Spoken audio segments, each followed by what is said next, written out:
Testing. 1, 2, 3. I don't think our members, although they may think all kind of directions, should take the position that their feelings and their thoughts and their convictions should be adopted by the trade union movement.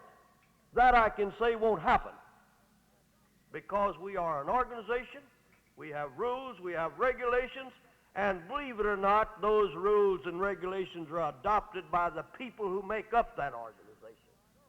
Oh yes, you've got laws in Mississippi you don't like worth a doggone. You've got laws in Jackson, Mississippi you don't like.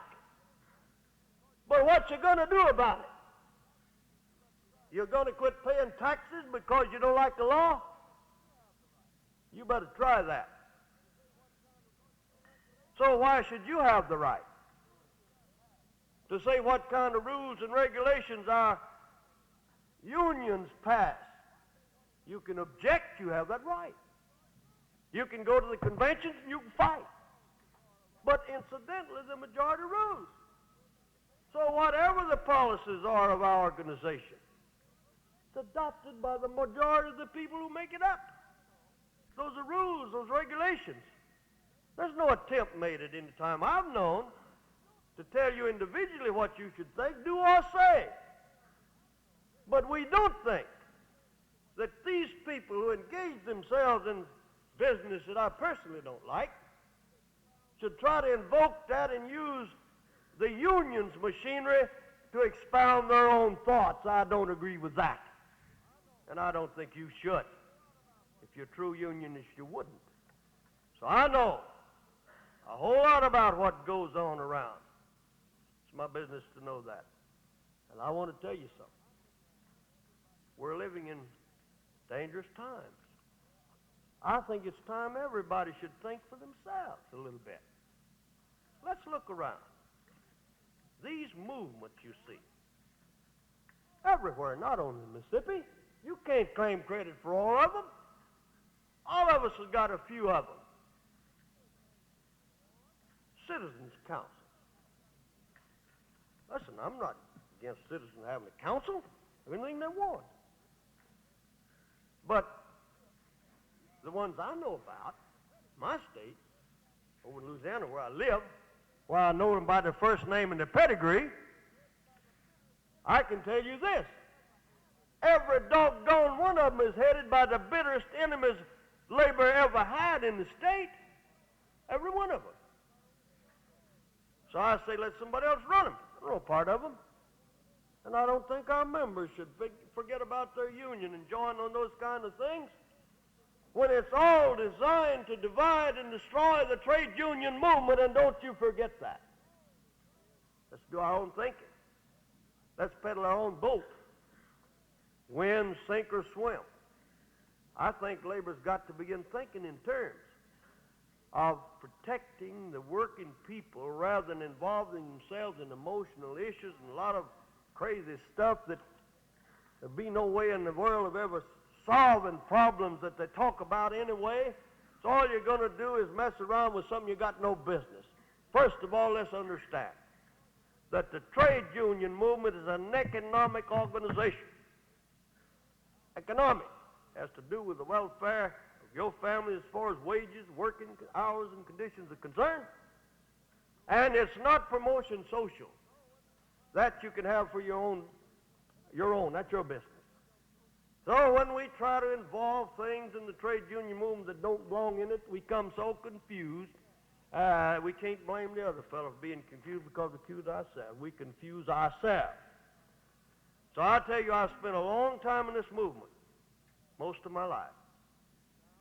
And all that I have, the ambition I have left now is to try to help, use the experience I've had, try my best to help to build the trade union movement, and I can assure every one of you here that as far as I'm personally concerned, I don't want any glories. I've had it myself, I've had it. I don't want anything personally out of the trade union movement, no more than an opportunity to work and to use whatever experience I've been able to gain to help to build a trade union movement, and particularly a trade union movement in the parts of the country where it's needed the most. And I can say to you that I believe the Mississippi labor movement has the greatest challenge probably of any of the others, because you have a tremendous job to do, state of Mississippi, and the odds are not too much in your favor. It's really rough. I know about it, I'm very familiar with it. I want to compliment your officers for the way in which they've tried to carry it on, and I'm sure that it had a great deal of help from all of you, and I'm sure they've made a lot of mistakes. And I can assure you another thing. They're going to make a lot more if they keep doing anything. So give them help, but help them do a job. Nice to be with you. Thank you very much.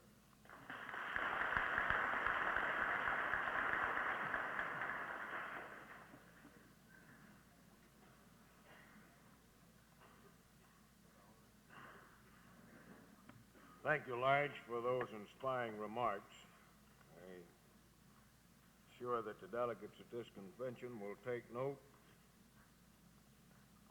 and that they will be much better off as a result of your advice. We have some announcements that we'd like to make before we recess for lunch. And I've got a note here that somebody wanted me to advise the delegates in attendance at the primo restaurants in this town are dominated by the John Birch Society. They pass out their literature, and I thought that someone wanted this announcement made. If you eat there, don't pick up the literature. Or maybe you ought to pick it up and carry it off and hide it somewhere. Brother Taylor? Yeah, here's Brother Taylor. You want to make an announcement? Yeah, Brother Taylor, Chairman of the Rules Committee.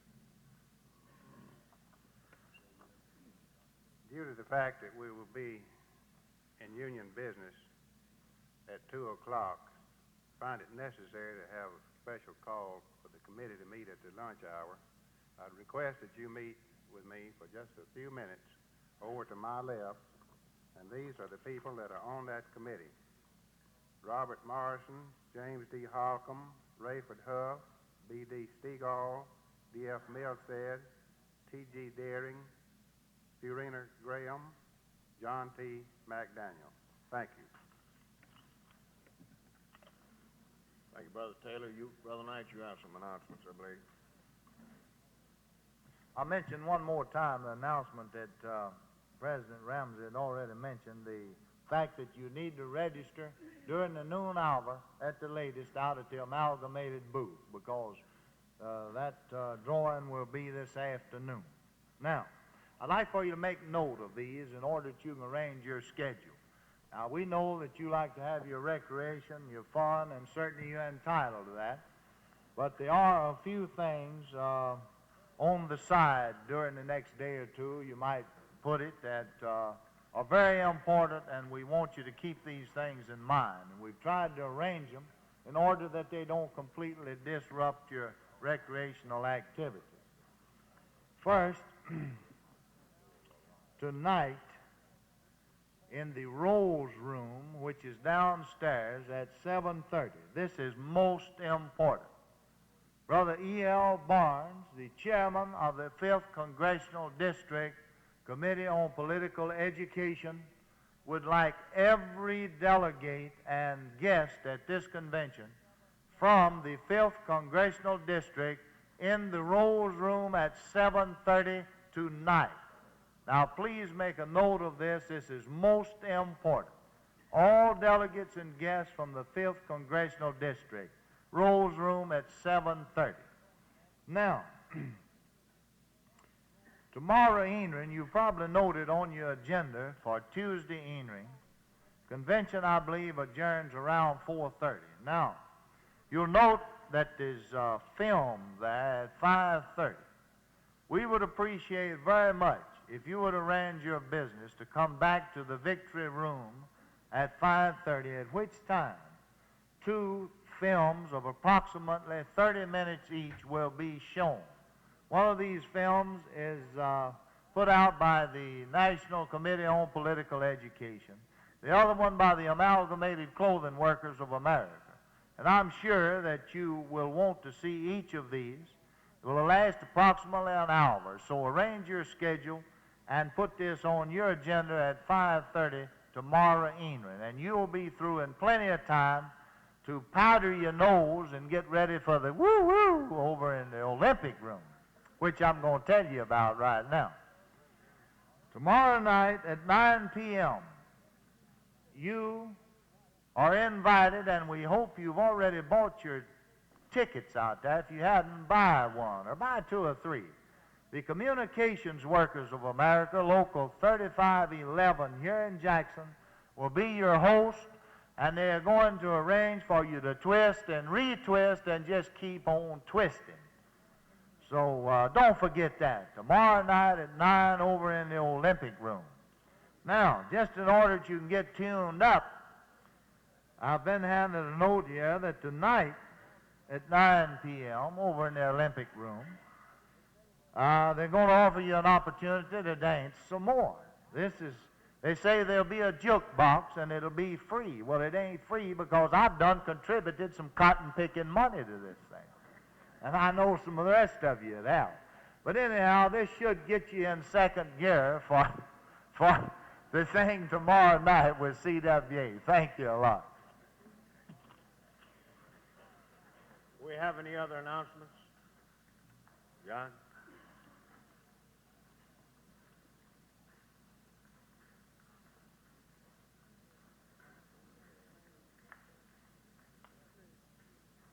Dixon advises me that the Primo's restaurants have, that they do use union labor in the work that they do over there. I should make that announcement. Brother Stanley? Claude, I'd like to meet with the CWA delegates for about 5 minutes in this corner and meet you up on lunch All recess. CWA delegates in that corner? Any other announcements? Brother Hines?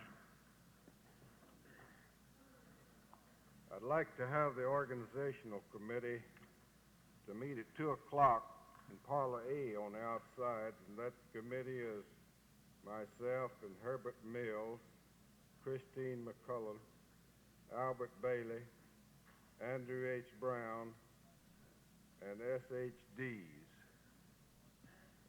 And I would like to say to any international representative or organizer for any group, our Vice President of the International Union, to meet with this group to formulate any resolution they might bring before this body. Thank you. Thank you, Brother Hines. Do we have any other announcements? We're going to revise our agenda just slightly because we've run over into the lunch hour, and request that you be back here and we reconvene the convention at 2 p.m. instead of 1:45 as it shows on. This will give you a little bit more time to get lunch.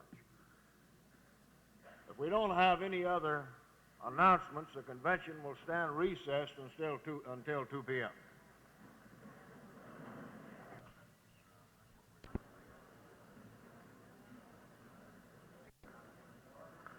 Convention will please come to order.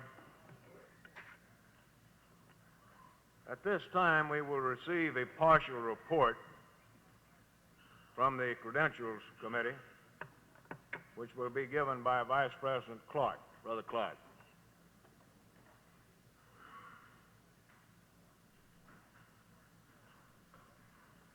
At this time, we have 207 delegates. We're right where we were at this time 2 years ago. That many had checked in. We did have a gain in visitors of 49. At this time, Mr. Chairman, I would like to move that these 207 delegates be accepted by the convention. You've heard the motion by the chairman of the Credentials Committee that all delegates that have been issued badges be seated.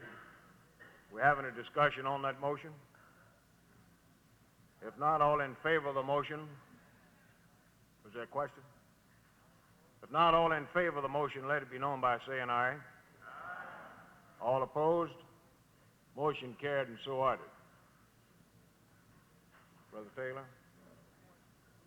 This time, we'll get the report from the Rules Committee and adopt the official rules that will govern the convention. Brother Taylor, chairman of that committee.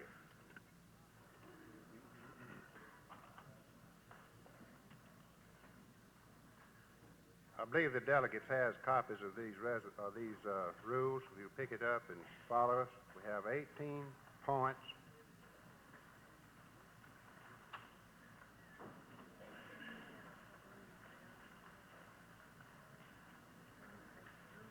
Number 1, the convention shall be called to order at 10 a.m. on Monday and Tuesday, and at 9:30 a.m. on Wednesday. The convention shall recess for lunch and reconvene according to program schedule, and shall remain in session until the business of the day is completed. Number 2, delegates desiring to address the convention on any question shall announce their name, the organization which they represent, and the number of their local union. Number 3, if a delegate, while speaking, be called to order, he shall, at the request of the chair, take his seat until the question of order is decided. Number 4, should 2 or more delegates arise to speak at the same time, the chair shall decide who is entitled to the floor. Number 5, no delegate shall interrupt another in his remarks except to raise a point of order. Number 6, a delegate shall not speak more than once on the same subject until all who wish to speak have had an opportunity to do so, no more than twice, not longer than 5 minutes at a time, without the unanimous consent of the convention. Number 7, at the request of 10 delegates, the mover of a motion shall submit it in writing. Number 8, a motion shall not be open for discussion until it has been seconded and stated from the chair. Number 9, a motion to lay on the table shall not be debatable except as limited by Robert's Rules of Order. Number 10, all resolutions shall bear the signature of the introducer and title of the organization he represents, and shall be submitted in triplicate form, except those submitted to the Secretary-Treasurer 30 days before the convention, in accordance with Article 4, Section 6 of the Mississippi AFL-CIO Constitution. The votes. The ballot shall be declared closed. Number 6, Robert's Rules of Order shall govern all matters not herein provided for.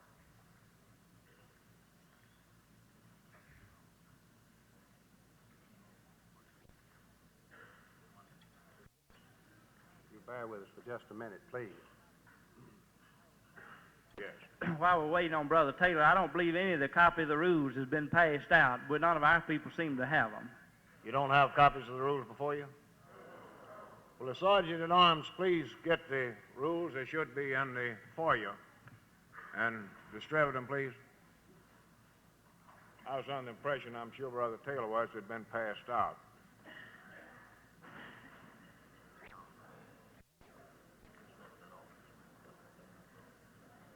We'll proceed with his report. There was, in preparing the rules, he advises me that there was one sentence left out of one of the rules, and he will read that to you and request that you make the insertion.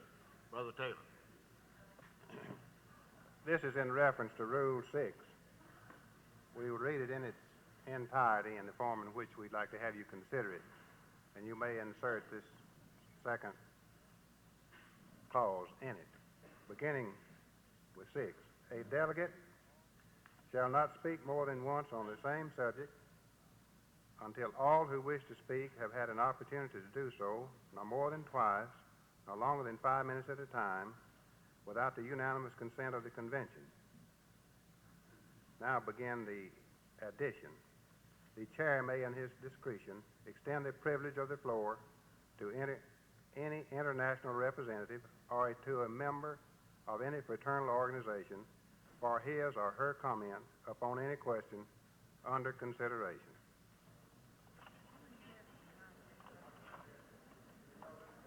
This is the rules respectfully submitted, and I move that they be adopted. You've heard the committee's report. A motion to adopt the rules that you have before you with the correction. Do we have any discussion?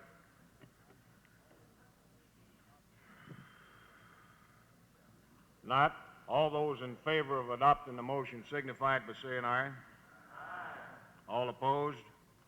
Motion carried and so ordered. Before we take up the main order of business this afternoon, we have a little surprise for you.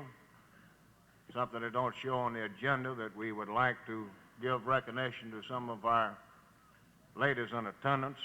This time I'm going to ask Brother Thomas Knight to make that matter known to you. Brother Knight.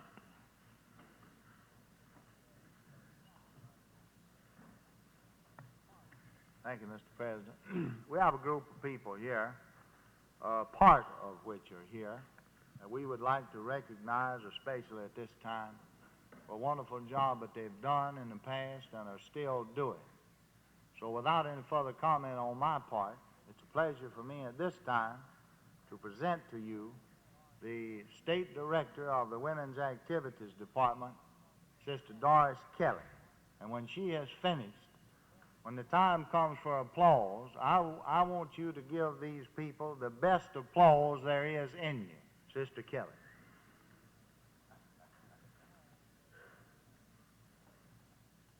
Thank you, Tom.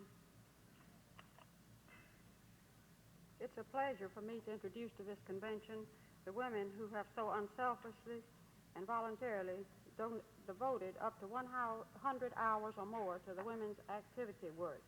As you know, these women are employed and are members of the trade union movement, or their husbands are members of the trade union movement. These women have worked long, untiring hours, either on their off time or they have left their household chores undone to help us set up our voter registration files, to assist in our telephone program, and in sending out mail to the various counties throughout the state. They've been both gracious and cooperative when called upon, and it would be my wish that each of you could see the work that they have already accomplished in such a short time. At this time, as your names are called, I would like to ask each one of you to come quietly to the front and stand here in front of the platform for just a minute. Macy Flint, Grace Goss, Rachel Walters, Mary Graves, Irene Dunlap, Beatrice Simmons, Joel Harrington, June Weathersby, Lucille Stewart, Wilma Finch, Laura Nowell, Juanita Knuckles, Inez Poor, Doris McLemore, Christine Duval, Devera Rhodes, Christine Lovelace, Helen Lampkin, Irma Wilson, Sybil Wedgeworth, Bessie Quick, Winfred Tidwell, Lena Johnson, Marguerite Sherman, Ann Bowler, Merle Buckalt, Grace Fleming, Ruby Morris, Etoile Arnold, Ann McKinley, Juanita Stewart, Genevieve Ayers, Dola Doyle, Sarah Buckley, Bertrand Oliphant, Christine Strawbridge, Corinne Gilreath, Earlene Robinson, Carolyn Story, Nell Martin, Melda Stewart, Dean Johnson, Ursula Cullifer, Jimmy Lee Killebrew, Maud Graham, Dimple Herring, Wilma Thompson, Neola Ford, Evan Voss, Mary Ethel Massey, Ethel Smith, Laveda Hartfield, Zola Engel, Alice Morris, Laura Francis Morris, Eula Galat, Jean Parrish, Joe Dunham, Ida Ponder, Doris A. Cord, Lois Wilkins, Susan Leake, Betty Smith, Ruth Hudson, Mrs. Charles Hudson, Miss Elma James, Miss Eugene Allman, Elizabeth Matina, Elizabeth DeGeorge, Eileen Austin, Dolores Anglada, Bobby Helm, Mary Fayard, Evelyn Frio, Jewel Verna, Elsie Morris, Joyce Campo, Pearl Kelly, Moselle Dunn, Rose Merritt, Lily Gilmore, Hetty Bowman, Fernia Graham, Neola Swartz, Maxine Ronalds, Ninny Hicks, Ernestine Jordan, Helen Bruce, Eula Liston, Merle Davis, Lucille Halsey, Betty Sue Riley, Eula Lee Burdette, Lois White, Janice Bilbo, Helen Cook, Gladys Least. You can see a great many of these ladies are not here, but they have been working throughout the state, and we wanted for you to hear their names. Now, I would like to personally thank these ladies for what they have done. I read her name. Furina Graham.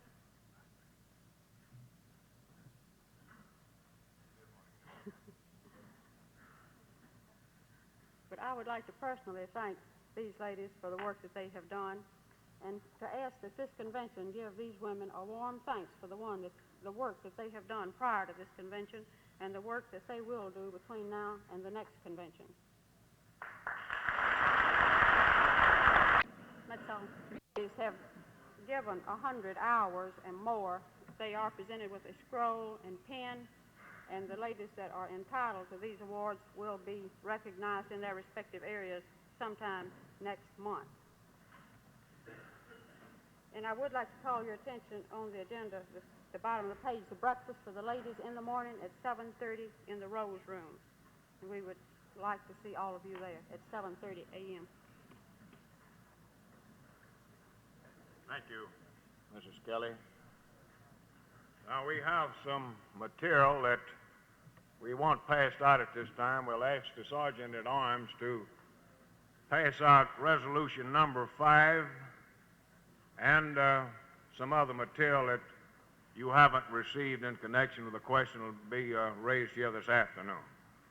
In order that you may be as fully informed as possible, in addition to the correspondence you've received from the office, we wanted to make this available to you at the convention. So we'll pause for a minute. Brother Thomas Knight, Secretary-Treasurer of the Mississippi FL-CIO, will present to the convention resolution number 5 in behalf of the Council's Executive Board. Brother Knight. Whereas the Council consistently continues to secure renewal of the Federal Communications Commission. Mr. President, I move the adoption of this resolution.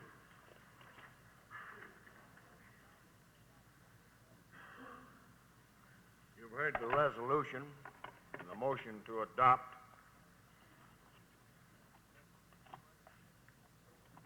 Before the question is put,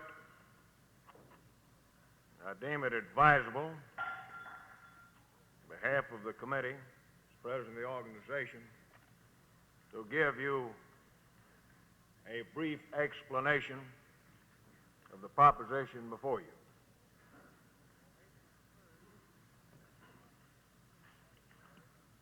On April the 3rd, the city of Hattiesburg, the Executive Committee of the State FFL-CIO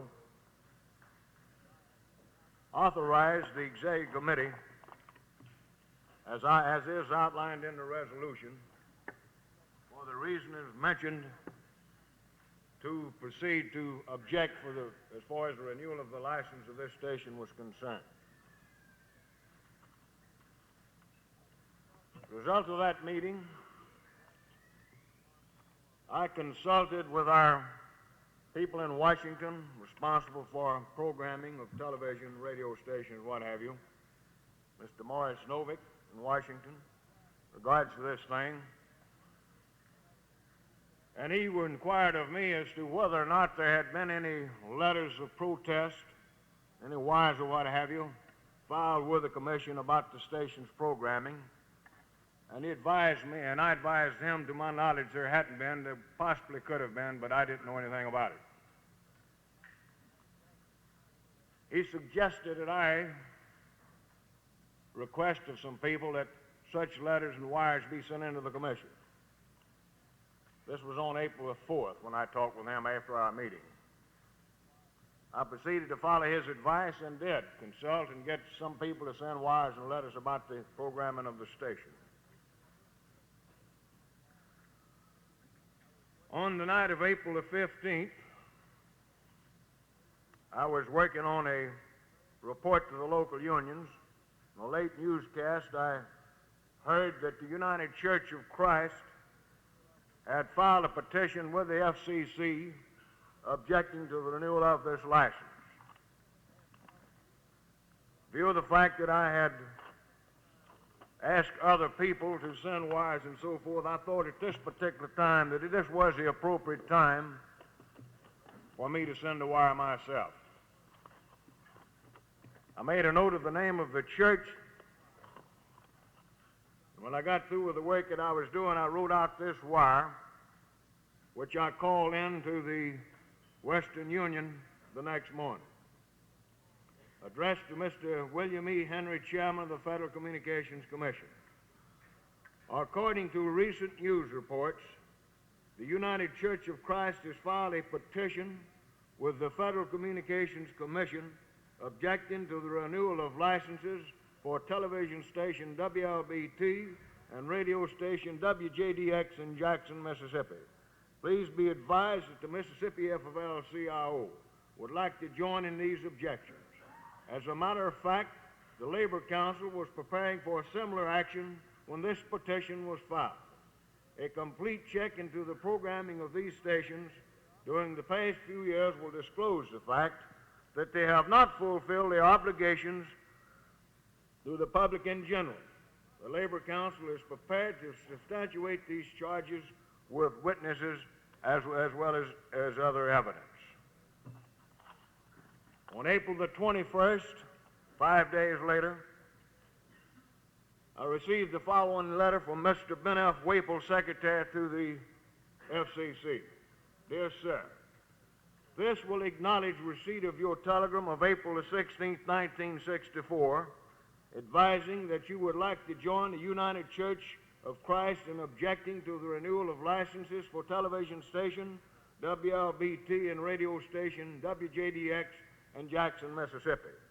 On April the 15th, 1964, the Office of Communication of the United Church of Christ, together with Messrs. Aaron Henry and Robert L.T. Smith, filed petitions to intervene and deny the applications for renewal of licenses for television station WLBT and WJTV in Jackson, Mississippi.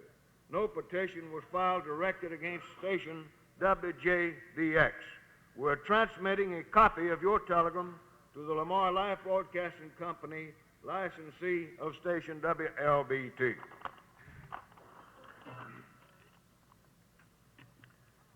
Two days later, on April the 23rd, I was in the House of Representatives. A friend of mine looked me up. He was awfully disturbed.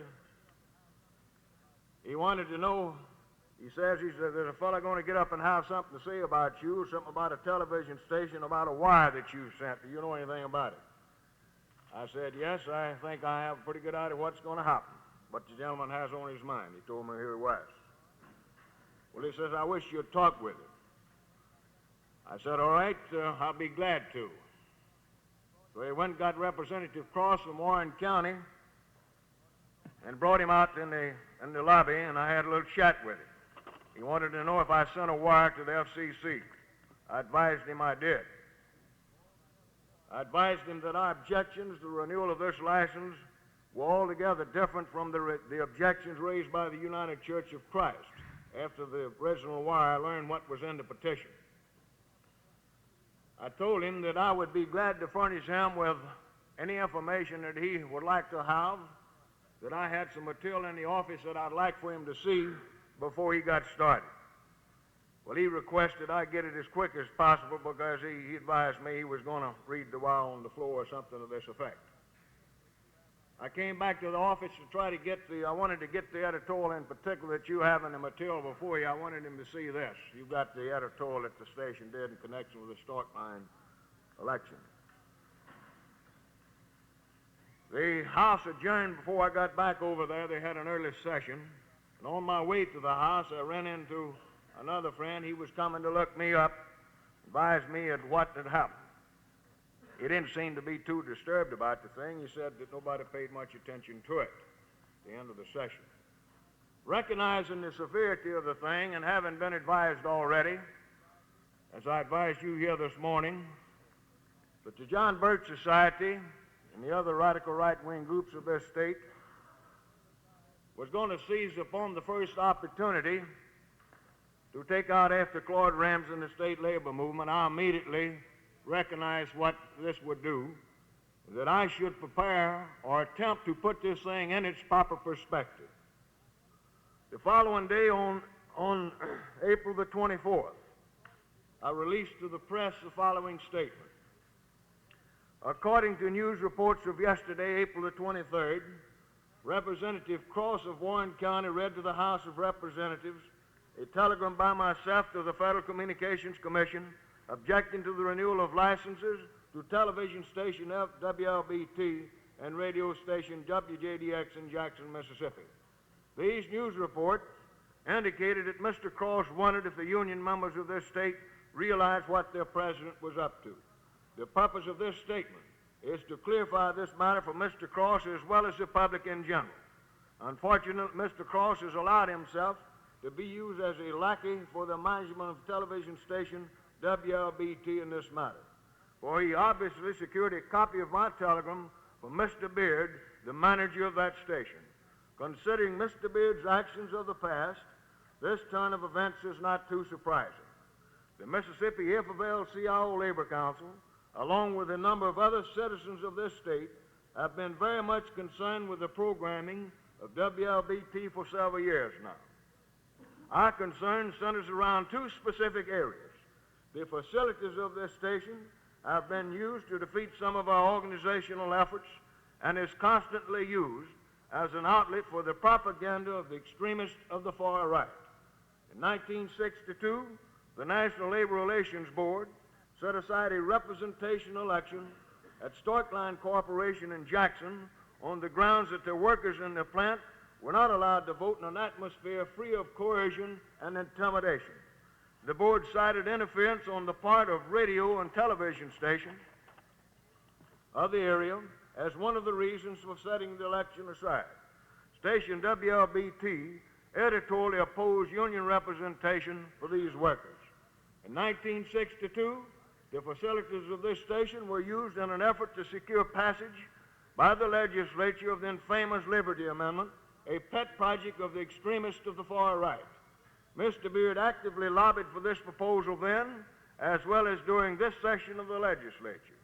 A few weeks ago, he circulated a signed document in the legislative halls urging the legislature to enact this proposal. All of this week, a member of the Senate found it necessary to take the floor on a point of personal privilege and denounce the outrageous literature distributed by the proponents of this absurd proposal. A good example of the abuse practiced by this station occurred one night this week when a program designated as a great debate was presented to the viewing audience. This program was a deliberate attempt to convince the public that our nation's churches are dominated by communist influence. This program was an insult to the intelligence of the people of Mississippi, for only the ignorant and naive could believe such a thing. The FFL-CIO has a long and distinguished record of opposing communism, as the general public well knows. The labor movement is likewise opposed to the extremists of the far right, who are now attempting to subvert our system of government under the false pretense of fighting communism. We have no intention of sitting idly by and allowing any such thing to happen. As we indicated in our telegram to the Federal Communications Commission, these stations have not fulfilled their obligations to the public in general. We are prepared to substantiate these charges when and if the Commission conducts a hearing on the matter. Most of our local unions have received this statement, but I'm reading it to you because I'm satisfied that a number of delegates here at the convention have not yet read it. This was on April the 24th. Following day on Saturday, International Brotherhood of Electrical Workers had a regional conference here in the city of Jackson, about 5 states involved. I attended and participated in part of their program, and they requested that I have a few words to say, and I discussed this matter at that meeting as to what our objections were, because I knew beyond a question of a doubt that there would be a serious effort made to get this thing completely out of context, knowing how these people operate.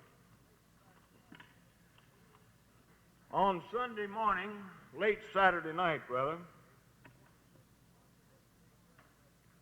this was on April the 26th, the Sunday edition of the Clarion Ledger.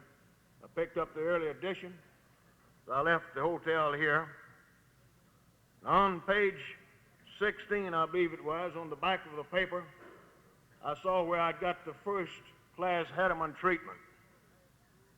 I'd like to read that story to you because it was full of half-truths and outright falsehoods and was designed to do exactly what happened in several areas. The story is headed up, Ramsey wrapped and tried to link union mixers. Labor union locals are denouncing Claude Ramsey, who has used his official capacity as president of the Mississippi FFL-CIO Council and joining a drive by Negro integration leaders to revoke the licenses of Jackson's 2 television stations. Make note of that, 2 television stations. In a telegram to the Federal Communications Commission, Ramsey said the State Labor Council would like to join in a petition, note petition, I didn't join the petition, and join in a petition calling for a revocation of the licenses filed by the United Church of Christ. The petition by the new sect, which has 2 very small congregations in the state, was signed by Negroes Aaron Henry of Clarksdale, state president of the NAACP, and R.L.T. Smith of Jackson, a leader of the local integration movement. Charges in the petition were to the effect that the 2 stations, WJTV and WLBT, have discriminated against Negroes. Ramsey lashed. 2 state locals have since lashed out at Ramsey's attempts to involve them in anti-segregation activities. Local 313 of the United Cement, Lime, and Gibson Workers passed a resolution saying it does not concur in the action taken by Mr. Ramsey, and we do not concur in the objections raised in the said petition by Aaron Henry and the R.L.T. Smith and the United Church of Christ. It added that it is our sincere belief that the vast majority of the membership of the Labor Council feel as we do, as the members of our local do. And a letter by Claude J. Bates, president of the local 575 Pulp and Sulfite Paper Mill Workers, said, I can without hesitation state that the members of my local to a man disagree with the arbitrary action taken on behalf of them by Claude Ramsey. Other labor leaders have indicated that they will soon join in denouncing Ramsey's action, apparently taken without authority of other council officials. Reliable sources report that the church has only 2 small groups in Mississippi, one in Biloxi and one among Negro students on the campus of Tougaloo College, a racially mixed school near Jackson. The national organization has pushed actively for racial integration and has called on the United Nations to seat Red China. The Mississippi Department of the American Legion is one organization which has blasted Ramsey's involvement in the license squabble in a letter signed by Thomas A. Dichara, Department Commander. It was noted that Ramsey at one time tried to get an injunction to prevent the Legion from showing him anti-communist film in the state. That, ladies and gentlemen, was the first-class Hetterman treatment. Recognizing the severity of the thing again, I felt that it was incumbent upon me to again try to set the record straight. I worked all Sunday as a matter of fact, on trying to get the thing worked out and get it to proper perspective. Sunday afternoon, April the 26th, I called in to the AP and the UPIY services this following statement. A news story appearing in the Clarion Ledger, Jackson Daily News this morning, is a clever attempt to force the Mississippi FFL-CIO into withdrawing its objections to the renewal of licenses to television station WLBT and radio station WJDX. This news story infers that I filed objections with the FCC without proper authority, and that state FFL-CIO is objecting to renewal of these licenses on the same grounds as Aaron Henry, state president of the NAACP. Both insinuations are positively not true. This matter of obscuring all issues with the race question is not going to work this time around. The Executive Committee of the Mississippi FFL-CIO authorized me to file objections with the FCC concerning the renewal of license to television station WLBT and radio station WJDX only. The press has erroneously reported that we're objecting to the renewal of the license to WJTV. Formal objections will be filed with the chairman of the FCC by myself tomorrow in the form of a letter to Mr. E. William Henry, chairman of the FCC. The contents of this letter will be made available to the news media as well as the local unions throughout the state. We have no fears to what the reaction will be once the people understand what the real issues are in this situation. I don't have to tell you that in all of this stuff, a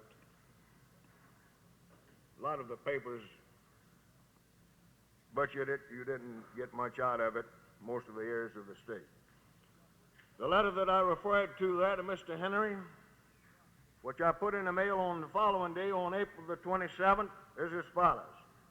On April the 3rd, 1964, the Executive Committee of the Mississippi FFL-CIO authorized me to file objections with your office concerning the renewal of licenses to television station WLBT and radio station WJDX in Jackson, Mississippi. While preparing these objections, I learned on the night of April the 15th by radio that the United Church of Christ had filed a petition with your office.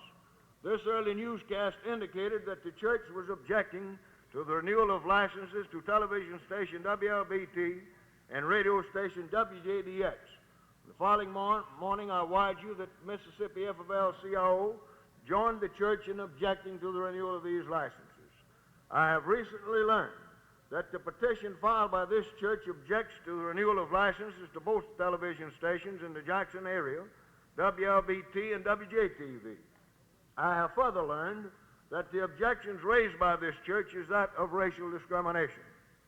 Please be advised that the objections of the Mississippi FFL-CIO are of a different nature and that we are not objecting to the renewal of the license of WJTV. I'm enclosing copies of news stories relating to this matter, along with a news release by myself on April the 24th. As you will note, I have spelled out our objections in this statement. As you will further note, the story appearing in the April 26th issue, the Clarion Ledger, is a deliberate attempt to force the Mississippi FFL-CIO into withdrawing its objections. I want to assure you that the state FFL-CIO has no intentions of withdrawing these objections now or in some future date. Will you please advise me if this letter can be considered as an official protest? If not, will you please advise me the proper procedure to follow?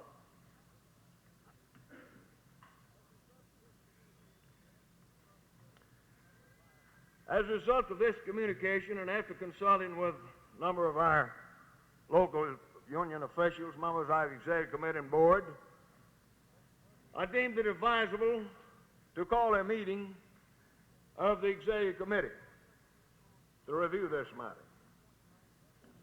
We called such a meeting on April the 29th, 2 days after the letter that I sent out to the chairman of the commission that I just read you.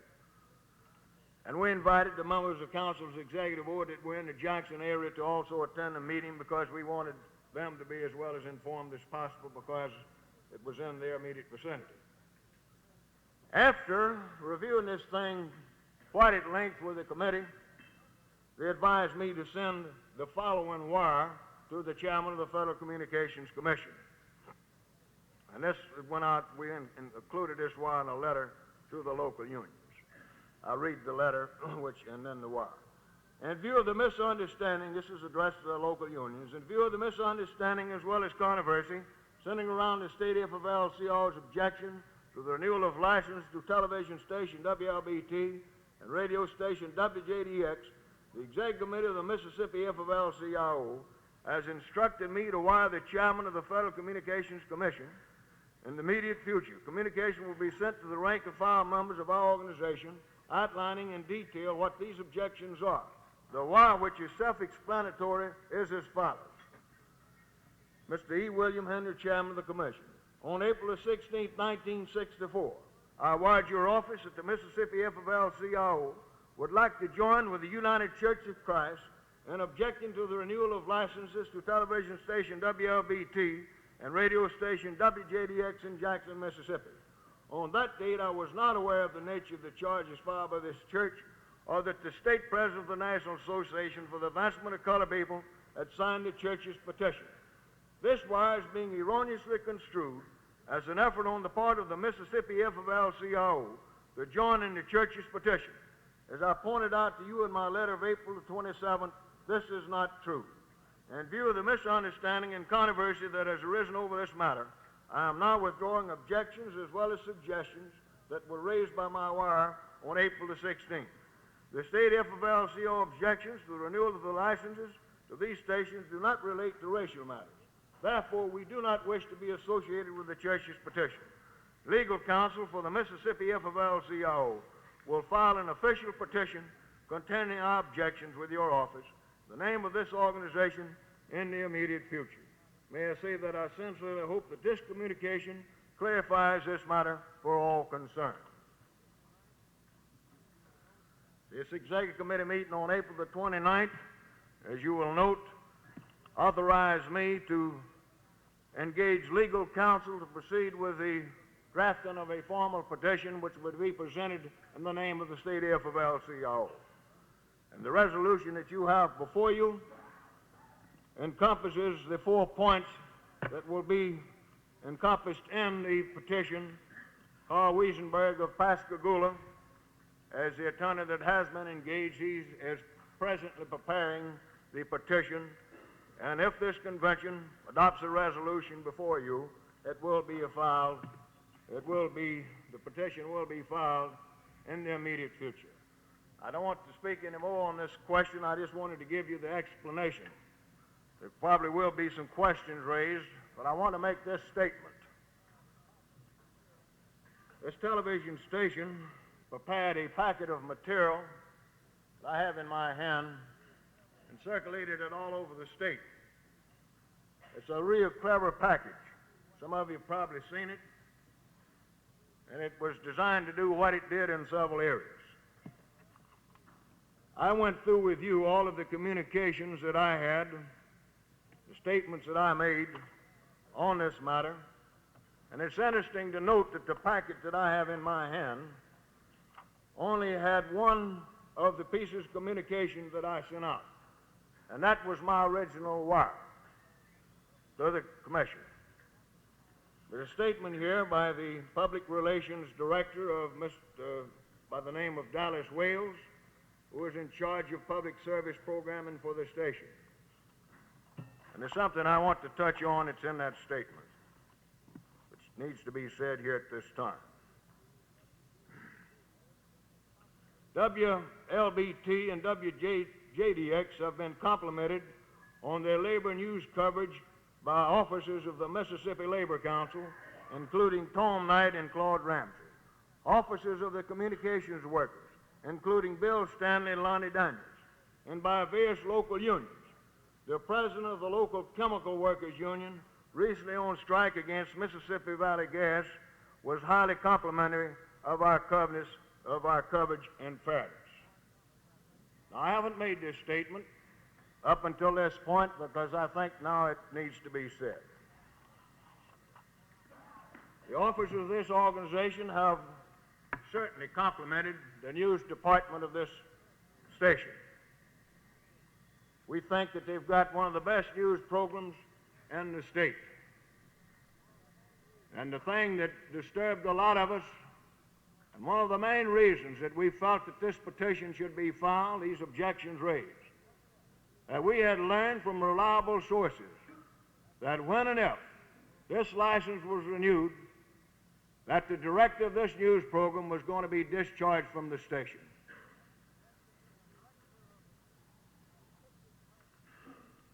The director that put this packet together, Mr. Dallas Wales,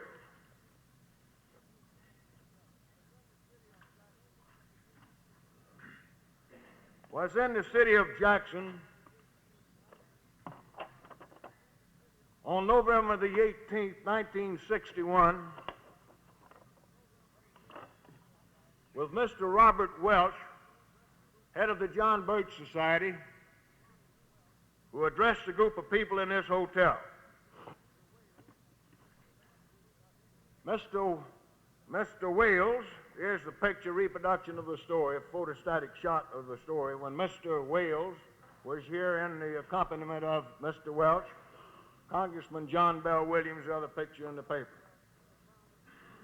With speakers, shown with Robert Welch, Center, founder of the controversial John Birch Society, at the site of a speech by Mr. Welch Friday night, or John Bell Williams left, and Dallas Wales, area coordinator for the John Birch Society of Shreveport, Louisiana. The speech took place in the Olympic Room of the Heidelberg Hotel. That date was November the 18th, 1961. I'm advised that Mr. Wales was employed by station WLBT around the first of this year. This means that the programming of the station now is in the hands of a former paid member of the John Birch Society.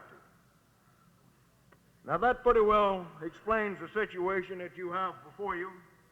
I'll now place the motion before the House for consideration, as has been presented by Brother Knight, the motion to adopt the resolution.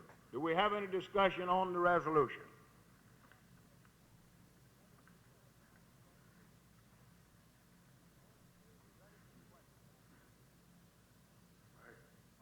Are you ready for the question? All in favor of the motion signify it by saying aye. Aye. All opposed? No. It's opinion of the chair that the motion's passed.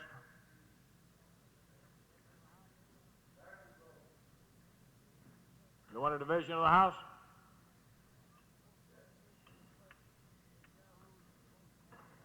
No division requested. The chair rules that the motion has been adopted.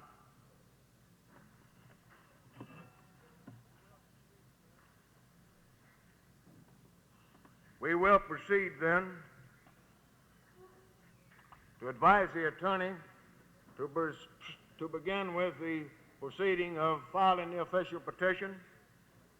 And as soon as it has been filed, and it should be filed in the next day or two, we will proceed to reproduce the petition and pass it out, or rather mail it out, wherever local union affiliated with a state organization will have a copy in its files. As the Honorable William Winter showed yet. There he is, over the side over there. Would you please come forward?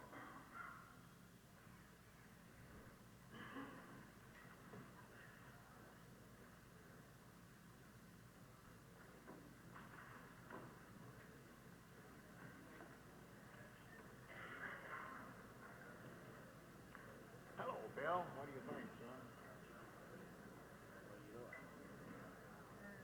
Good afternoon. One of our most capable and dedicated state officials. He has addressed this convention, this organization, on several occasions in the past, and I requested that he address our convention again this year. He advised me that he had a commencement exercise or something to attend tonight. He would like to get on our program early in order that he could get to his destination. So at this time, it gives me a great deal of pleasure to present to you State Treasurer William Winter. Mr. Winter.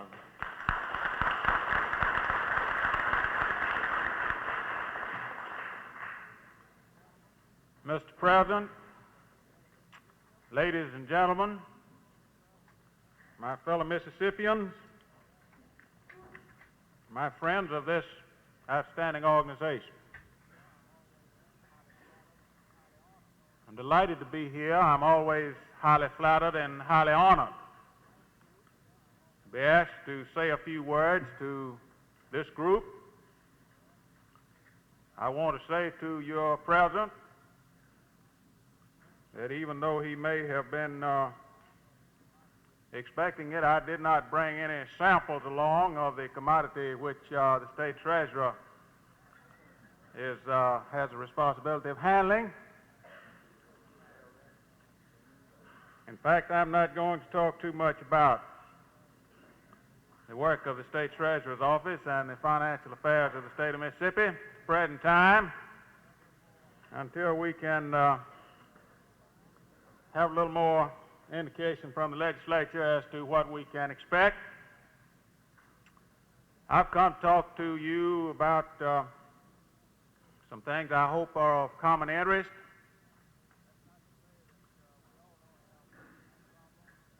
That's not to say that we all don't have our problems and are faced with confusion from time to time. I know that I am.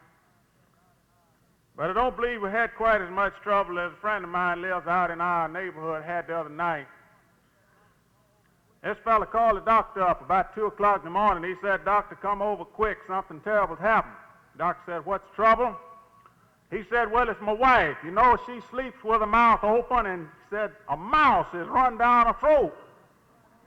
And the doctor said, "Well, I'll be right over as soon as I can get my clothes on and get there." But he said, "Meanwhile, you get a piece of cheese out of the refrigerator," and said, "You just wave that in front of your wife's mouth and maybe that mouse will run out."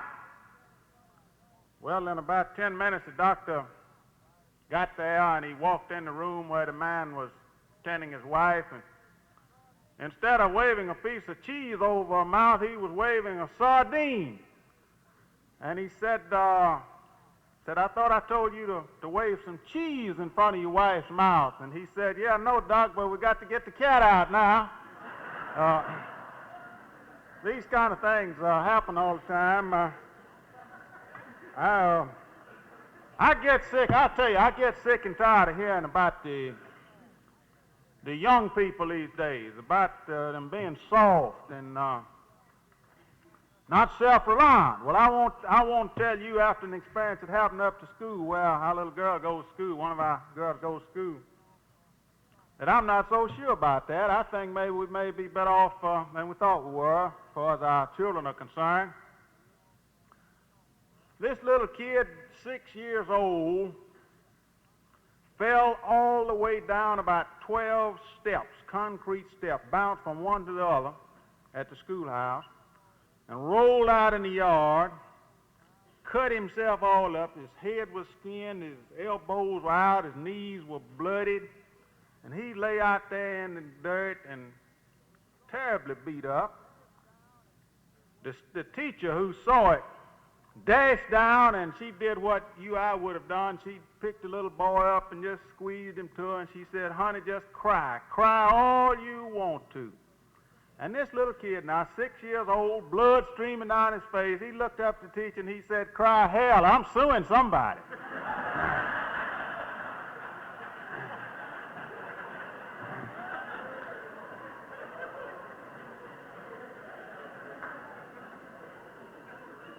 We may be better off than we thought we were with children like that coming along. This self-reliance that I think all of us like to talk about, and I'm afraid which too many of us don't act out enough. Let me be half serious with you for just a few minutes, and Mr. President, I'm not certain. I hope you don't expect me to use up all that 30 minutes I see allotted on your program there. That would be highly presumptuous of me, and I'm sure it would be most tedious and uncomfortable for this audience here, and I want to get invited back sometime in the future. Let me just talk to you for just about 5 minutes, if I may.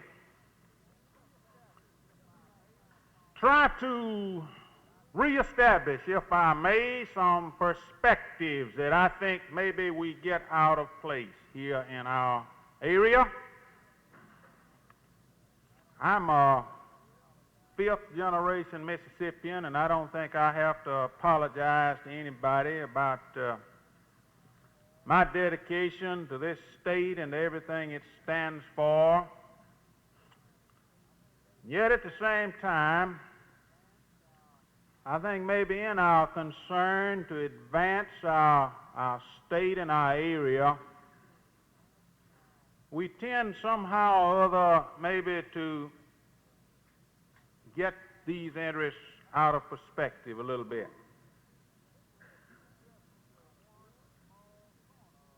Mississippi is just one small corner of this great planet on which we live.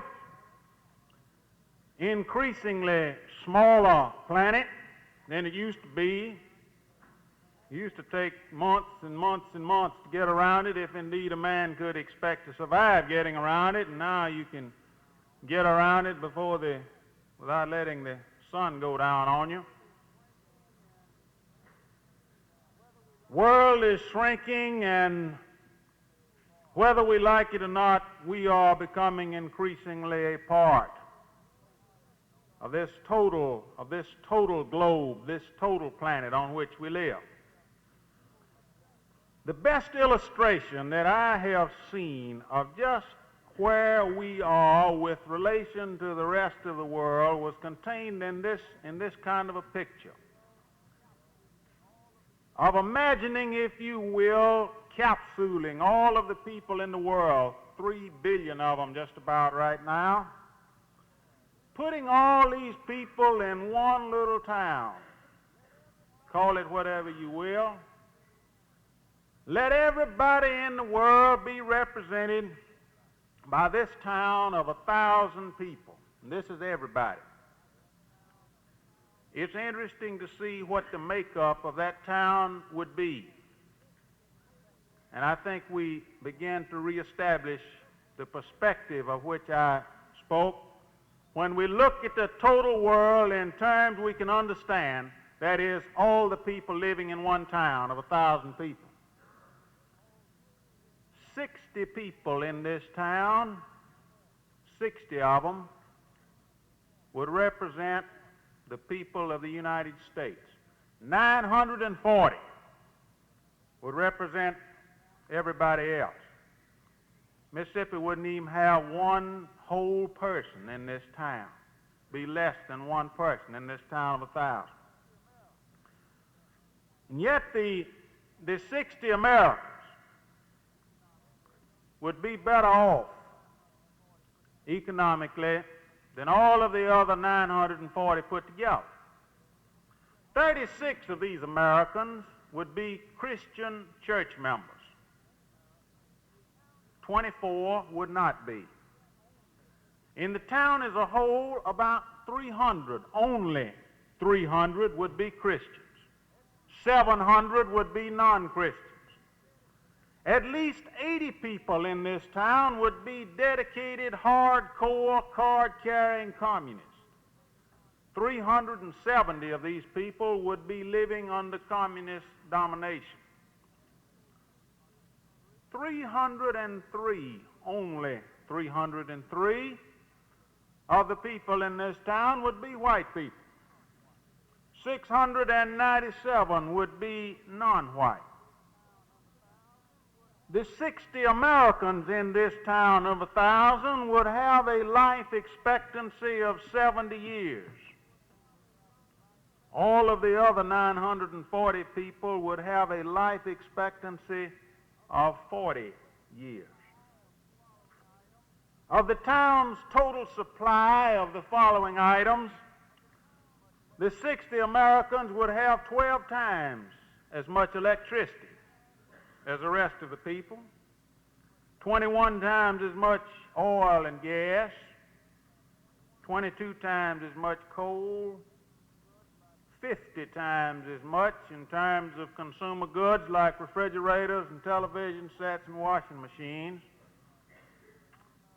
Most, over half, of the non-Americans would be poor, hungry, sick, and ignorant. And listen to this. Almost one half of the non-Americans would not even be able to read and write. Now, to me, these were shocking, sobering statistics, which when I first read them, enabled me for the first time in my life really to understand and appreciate what it means to be able to be in America, what it means to be able to live here in this good, bright, favored land of ours. But the second reaction was to make me want to go home that night and get down on my knees and thank the good Lord that I was one of the favored 60 instead of one of the 940. who had been born into this good land, not because of anything that I'd done, mind you, the accident of birth that enabled me to be able to live here in this country and enjoy these good things of life. And I have a hard time feeling that I have been so blessed just because I have been so good. This has been an accident of birth. And with this accident of birth, there must be the sobering realization on the part of more of us that there is a sober responsibility that attaches to this accident of birth. Not just enough to stand up with all kinds of pious preachments and phrases and say, I am an American, and stand up and salute when the flag goes by or when the Star-Spangled Banner is played. We've got to do more than just indulge in this superficial, pietistic, self-righteous recognition of the great things that this country stands for. This is the price of national affluence. This is the price of our having been born into this good land. Walter Lippmann said it, I think, better than anybody else that I've read. And he points out what may well be the most significant meaning of the communist threat to us. Trying to put this threat in the right perspective. You can find the communist hunters all over the place who have no real conception of what a communist is and who wouldn't recognize him if they met him in the street in the broad open daylight. We've got to recognize that the only way we're going to fight communism effectively in this country is to make sure that our national system works efficiently and effectively to maintain this good life that I've talked about. You don't find too many communist inroads into a country whose national prosperity is as great as the prosperity of this country is. You find it in that section of this town where the 940 live, where people are desperately groping for a better life and who will accept almost any kind of political bargain to get it. Walter Lippmann had this to say. He said, our freedom and our system of democratic government are not likely to survive just because we believe in them and enjoy them and think they are better than any other system anywhere in the world. Western freedom will not survive just because it's a noble ideal. In the age we live in, it will survive if and only if we can take freedom down with us into the hurly-burly of the competition and conflict and prove that a free society can make itself the good society. With all of the danger and trouble and worry that it causes us, the Soviet challenge may yet prove to have been a blessing in disguise. For without it, what would become of us if we felt that we were invulnerable, if our influence in the world were undisputed, if we had no need to prove that we can rise above a comfortable existence? We would, he says, slowly deteriorate and fall apart, having lost our great energies because we didn't exercise them, having lost our daring because everything was so warm and so comfortable. We would then have entered into the decline which has marked the closing period in the history of so many societies when they've gotten everything they wanted, when they've come to think that there's no great work to be done, that the purpose of life is just to hold on to what we've got. For then the night has come, and they began to die. There's much that isn't right in the world. There's much that isn't right in this country, much with which we don't agree, much misunderstanding, much deliberate confusion, I might add. some of which is by those who don't want to understand. This is true all over. But despite our differences, despite our disenchantment, despite our disagreements, our contribution here does not lie in the direction of withdrawal and retreat, of going home with our playthings just because everybody else doesn't want to play by the same rules. We solve no problems by building a fence around our community or our state. As Mississippians and as Americans, I tell you, my friends, we have too much to contribute to the solution of these problems, national and international problems that beset us, not to be willing, indeed not to want to participate in their solution.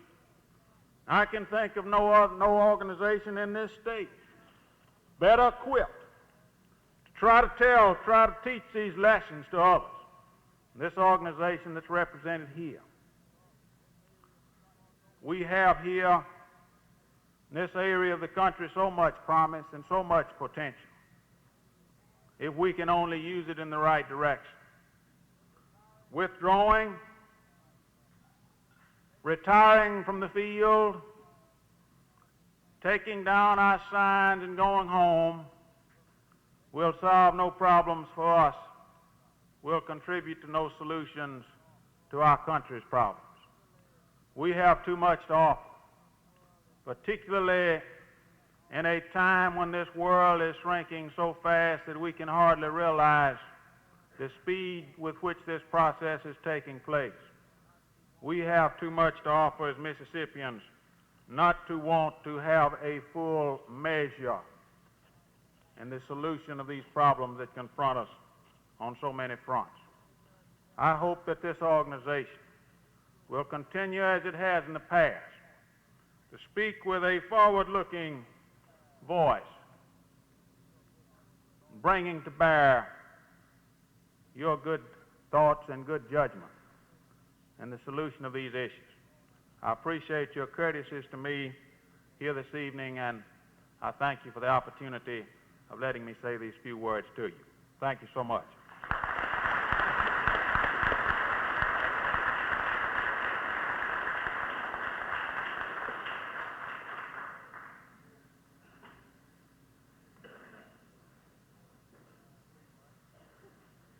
Bill, for those inspiring remarks. Regret that you've got to leave. We wish you could stay with us throughout the convention. Hurry back to Sears.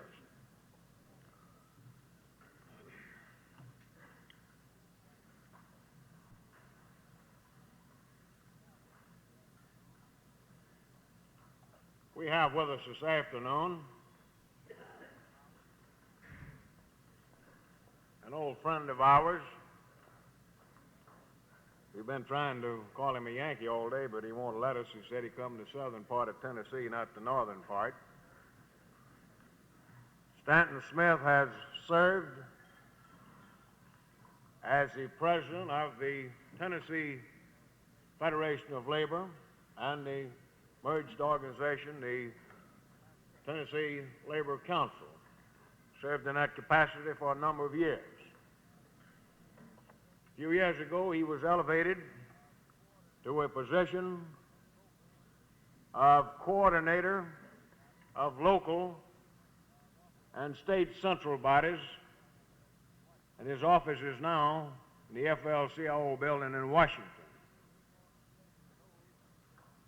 As the executive board of this organization knows, after our meeting yesterday, were it not for the cooperation that we've received from Stanton Smith and his office on certain financial matters, and we'd be in awful bad shape right now. And I can say without reservation that this organization has received most wonderful cooperation from Stanton's office and the other departments of the FL-CIO in Washington.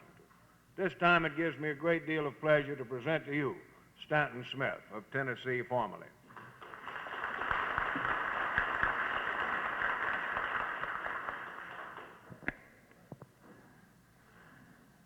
Thank you, Claude, for that very fine introduction. I appreciate the opportunity of being with you today and the invitation which you extended. And to the other officers and delegates assembled here at the convention of the Mississippi AFL-CIO, I wish to bring you the fraternal greetings of President Meany and to express on his behalf the hope that you will have a successful and a constructive convention.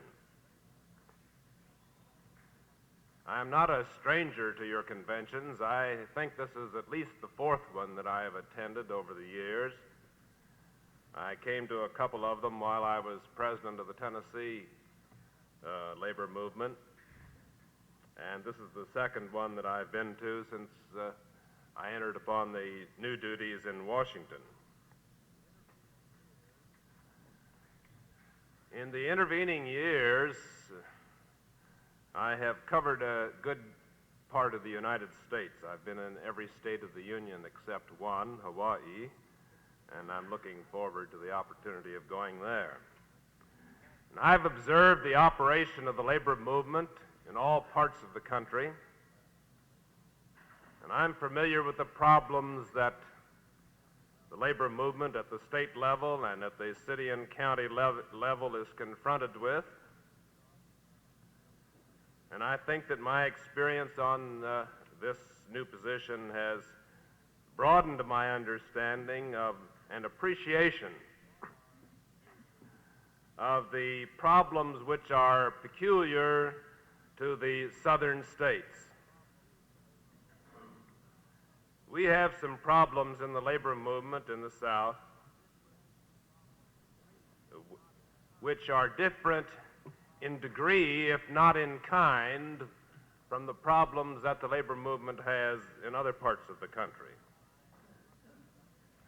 And at the same time, I must say that I find a depth of devotion and dedication to the basic ideals of the labor movement on the part of the officers and delegates who attend the conventions in these southern states that would compare favorably with any state in the Union. Not only favorably, but in a very highly favored position. And I have always felt that the South is not, as it is so often pictured, a citadel of conservatism, not when you're talking about the Southern people. My experience is that the Southern people basically are liberal and progressive. They want to move forward. But they have certain stumbling blocks which get in their way sometimes. And you know what I'm talking about. And I think that the gentleman who preceded me at this speaker's stand laid the facts on the line about as well as they could be. But I'm confident, I have a great deal of confidence in the people of Mississippi and of the southern states that they're going to solve these problems which beset them. And the day is going to come when they're going to show the way to the rest of the nation toward the solution of some of these problems. Because I know the kind of stuff of which you're made.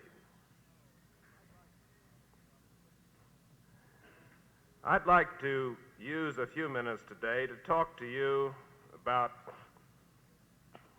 some of the problems that the labor movement is confronted with, which I would classify under three headings. First of these is that labor must adjust its approach to collective bargaining to meet the sweeping changes that have occurred in the organization of industry in the past 30 to 50 years.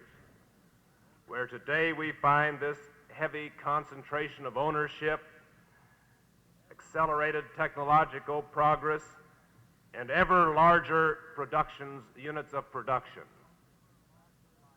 The concentration of industry is a fact of life, and the unions must adjust their collective bargaining procedures to meet that new condition.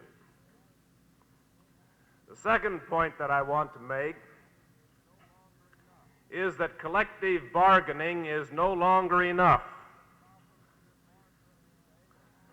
The kind of problems we're faced with today are so complex that they are beyond any piecemeal solution, but instead they require legislative action. This is a complex industrial society in which we live. The problems cross not only company lines, but state lines.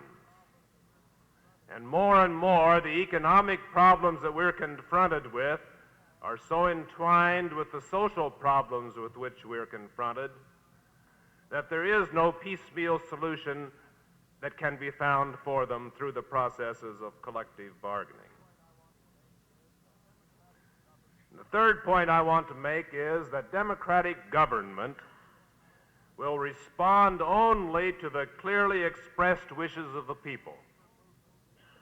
And it is our task as a labor movement to mobilize this expression of the people's wishes. And if we're to succeed in this endeavor, it follows that we must have strong state federations and strong local central labor bodies. For it is these organizations which must coordinate the political actions and the legislative programs of the AFL-CIO and of its subordinate units and affiliated organizations.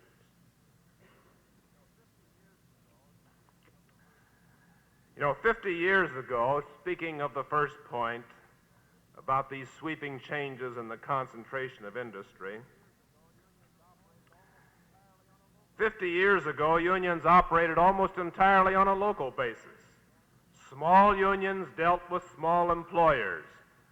The big employers, with few exceptions, were able to brush aside with ease the efforts of their workers to organize. Judged by today's standards, organized labor was not a significant force on the national scene, either economically or politically. Discussing this problem recently, President Meany pointed out, and I want to quote from what he said, "Union activity is still basically local. The lifeblood of any union is what it does to safeguard each individual worker in his own place of employment. This is a part of the labor movement that the public does not see, but it is the fountainhead of all the rest. However, in recent decades, something new has been added. The big employers have been brought under union contract. The labor movement operates in a new dimension. Collective bargaining agreements with key industries or huge nationwide corporations tend to set patterns for millions of workers who are not directly involved in that contract.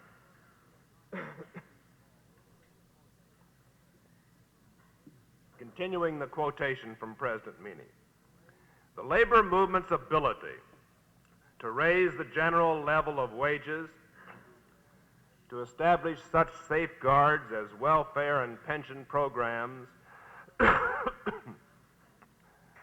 and to exert a progressive influence in the legislative halls is indispensable to the general prosperity of this country as we know it today.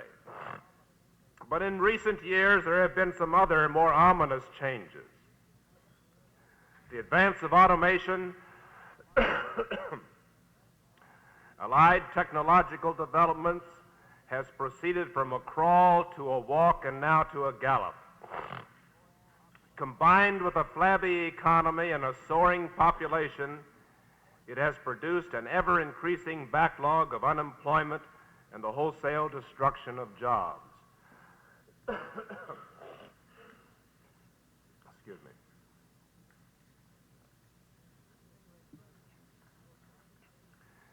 continuing President Meany's quotation, he said, "Neither mediation, arbitration, nor legislation will prevent disputes over the elimination of jobs until there are enough jobs to go around." And this brings me to the second point that I want to make, that collective bargaining alone is no longer enough. Unemployment, which seems to me to be our basic problem, cannot be solved by collective bargaining. It is beyond the scope and the power of collective bargaining. True, labor has a responsibility in the solution of unemployment, and so does management. But the solution ultimately requires that governmental policies must be adopted, which will generate the economic stimulation and bring about the adjustments that are needed. This can be done, as has been so well demonstrated by the countries of Western Europe, which have an unemployment rate so small it should make us blush. In 1962, we lost 1,222,000,000 man-days of work from unemployment. 1,222,000,000 man-days of work from unemployment in 1 year.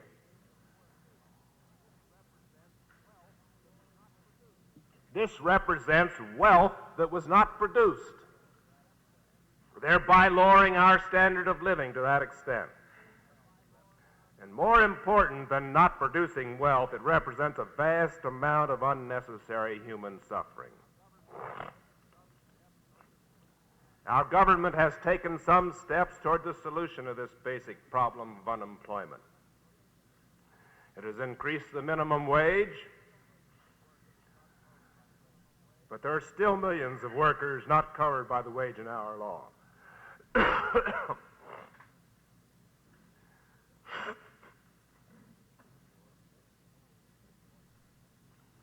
I caught a bad cold in that Washington atmosphere last week, and it's still with me.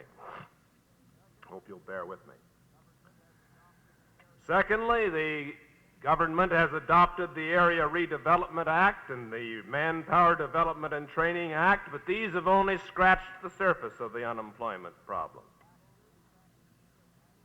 It has reduced taxes, and this has provided a stimulation to the economy, so that we now have an economy which is described as booming. But the unemployment rate hasn't dropped proportionately. We still have close to 4 million men and women unemployed who are seeking jobs and can't find them. Furthermore, there are things that still need to be done. Not only did the taxes need to be lowered as a stimulation to the economy, but there are a lot of loopholes that need to be closed so that everyone will pay their fair share of the taxes. And the federal income tax, which theoretically is the fairest tax that we could have because it is based upon ability to pay, too often lets those with the greatest ability to pay escape their fair share of taxes through these loopholes. And it's just as important that taxes be fairly distributed as it is that they be at a proper level. Also, we need to strengthen the unemployment compensation laws of the states. If we examine the unemployment compensation laws and what has happened to them over the last 25 years, we find that there has been a steady deterioration of those laws. Provisions have been written into them by state legislatures which disqualify workers who should be receiving them and should be entitled to the benefits. The level of benefits in relation to the price level has continually gone down. So that the unemployment compensation laws no longer represent the kind of a cushion against unemployment that they did when they were first enacted, and which was one of their basic purposes. And we're convinced that this can only be brought about by applying federal standards to these state laws. because the truth of the matter is that when we find social legislation left to the states, we come up with a hodgepodge of laws. We find states competing against each other for industry by reducing the benefits of their social laws, and there is no answer to this kind of legislation except federal standards. You can talk about states' rights all you want to, and you can have them if you want them, but you're going to pay the price. You're going to pay the price. And then there's some other things that need doing to solve this unemployment problem. We need to provide job opportunities for the young people coming out of the schools and colleges. We find that the rate of unemployment among these young people is 3 and 4 times as high as the general level of unemployment. We need to assure equality of job opportunity for all American citizens, particularly for the Negroes, whose unemployment rate is more than double that of whites. These are some of the things that need doing if we're going to begin to solve this unemployment problem. And then there's something else that may seem only remotely related to this problem to you, but it is not. And that is, we need to adopt federal aid to education so that we can raise the level and quality of education throughout this country so that every child, no matter the circumstances of his birth, will have an opportunity for a good and decent education. And when we do that, we will upgrade the level of competence of the people coming out of the schools. Well, there are those who argue that federal aid to education means federal control. That's the old bugaboo. You know, we always manage to get some kind of a term to apply to these things. We've had federal aid to education in one form or another for over 50 years. We have a vocational education program which is highly aided by the federal government, and we don't find any dictation in that field in terms of that the people who object are talking about. But we're not going to equalize educational opportunity in this country on a state-by-state basis. I don't know what the figures are today because I haven't looked them up, but I know that they're not too far from what they were 25 years ago, at which time the state of Mississippi would have had to use 97% of all its tax resources just to get its educational expenditures up to the national average. The truth of the matter is that some states just don't have the taxable wealth. And that means that the kids in those states are not going to have educational opportunities on a par with the educational opportunities that kids in the wealthier states have. Delaware has a per capita income approximately 3 times that of Mississippi.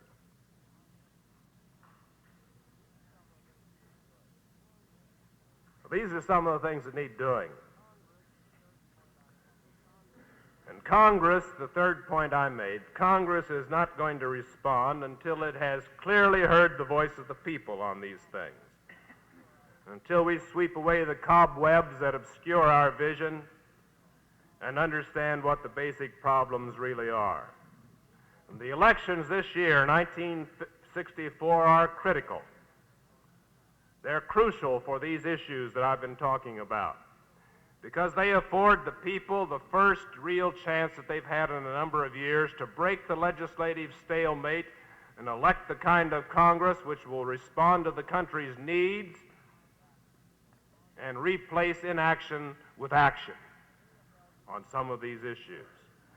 Now, the AFL-CIO recognizes its responsibility to participate fully in the democratic process of helping to clarify these political economic issues.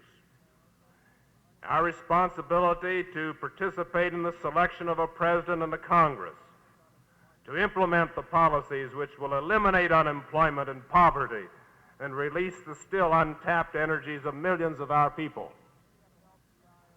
However, if the AFL-CIO and its affiliated national and international unions are to succeed in the task of political education and political action, it follows as day follows the night that we must have strong state federations and city central labor bodies. For it is these organizations which have primary responsibility for the political and legislative programs within their respective areas of jurisdiction. They are the organizations which must bring together and coordinate the work of the various unions in politics and for the support of state and national legislation. This is a heavy responsibility which you bear. You're gathered here in convention to adopt policies and to elect officers to guide this council during this crucial year of the remainder of this year of 1964 and until the next convention. Now, I feel confident that you will consider your policies carefully, make wise decisions, and select your officers carefully and wisely. And that when this convention comes to an end, that you will unite behind your officers, whoever they may be, and that you will start now, not next month, to build your organization to its maximum strength, so that when Election Day rolls around in 1964, you will be ready to make labor's voice heard. Thank you.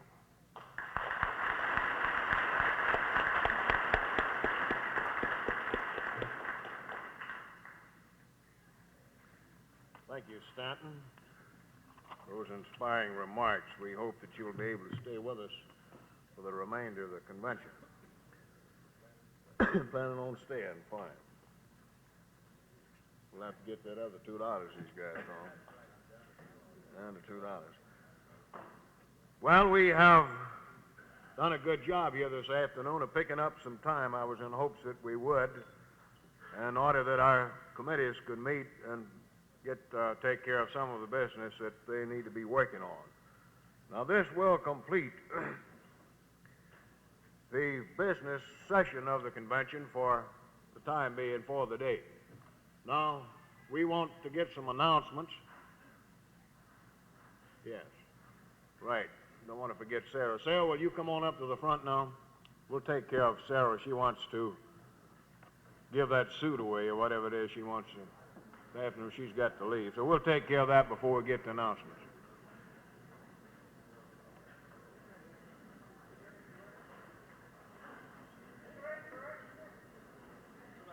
It's a great deal of pleasure to present to you the Union Labor Representative of the American Amalgamated Clothing Workers, Sarah Broom. Sarah.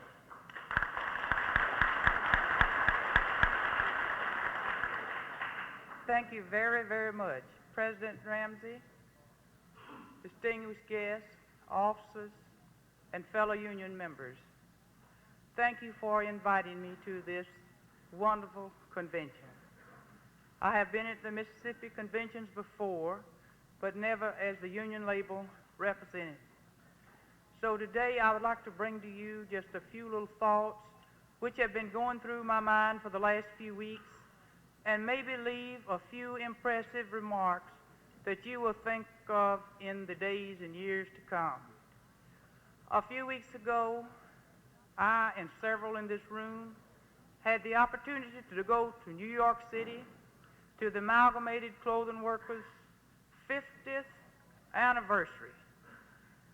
And as I sat there in the middle of New York City at the World's Fair, which our convention opened, and looked out at the vast delegations, well-dressed delegations, and I thought how wonderful it is that we had the opportunity to come here. And I thought that their faces looked so bright. They didn't have the worry.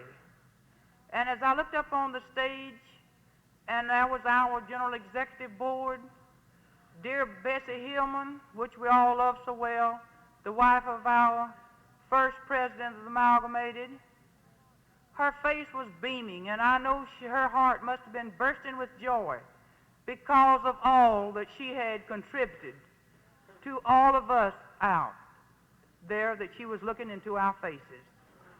And I thought how was it possible. It was the first plane ride that many of the delegates had ever had. It was the first time that many of them had gone to a large city, and they were all so happy. And I thought, how was this made possible? And then I thought, we must keep it possible. We, you and I, and our families have the means to keep this progress going by asking for and demanding the union label. We have a power that no law can hinder. They can tell us what we have to do, but they can't tell us where to buy. We can buy where we please. We can buy what we please. Do we have the right to defeat the goal that they have worked so hard for? Do we have the right to call in non-union construction workers? Do we have the right to give our long-distance calls to non-union telephone operators? Do those of you who smoke have the right to smoke a non-union brand of cigarettes? No, you don't have that right. The gains that you got was gotten over a bargaining table which took years and years. A lot of them went hungry. A lot of them walked picket lines. A lot of them suffered. So then it's not only our pleasure, but it is our duty as union members to support one another. Any international that weakens hurts all the rest.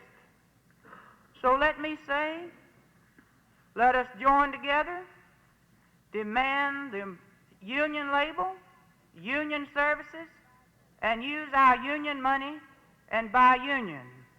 Many of you know that the Amalgamated is conducting a consumer's education program against the non-union made HIS.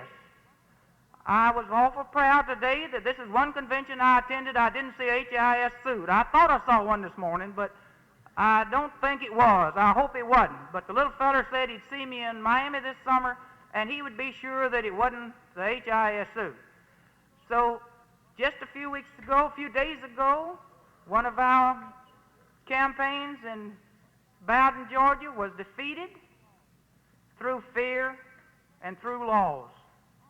Are we going to stand by? Are we going to sit by patiently and see the scabs take over? See the sweatshops take over? No. We're going to instruct our families to demand and ask for the union label and the union services. Eat at a union restaurant. Drink at a union bar. Ask for the union label and services no matter where you are. Eat union, drink union, talk union. Have union in your heart. For united we stand together, divided we fall apart. Thank you very, very much for inviting me here, and I hope the next convention I'll have the opportunity to come back again.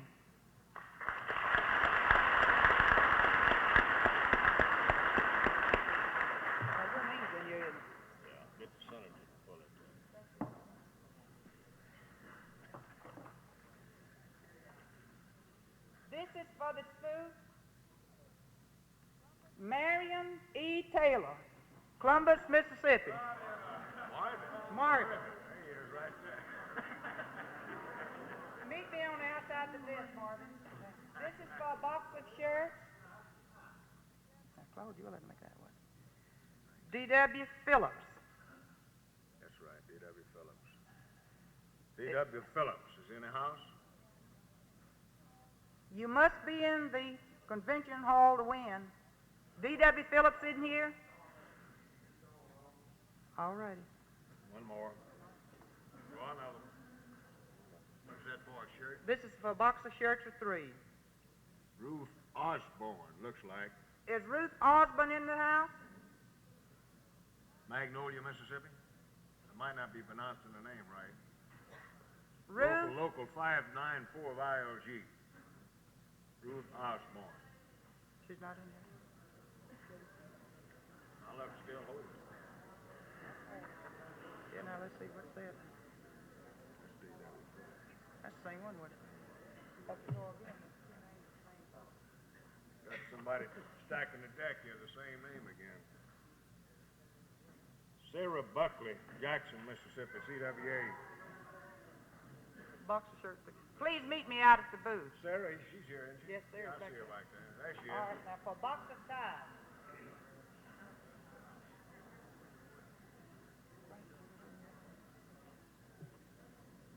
A.J. Whittington,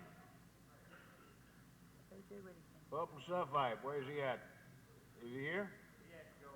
He had to leave?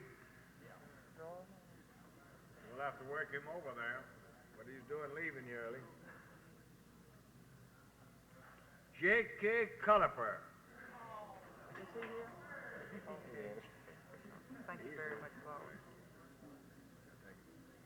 Yeah, that's everything. Thank you. And Barnes said he's sorry he couldn't let thing look too slim.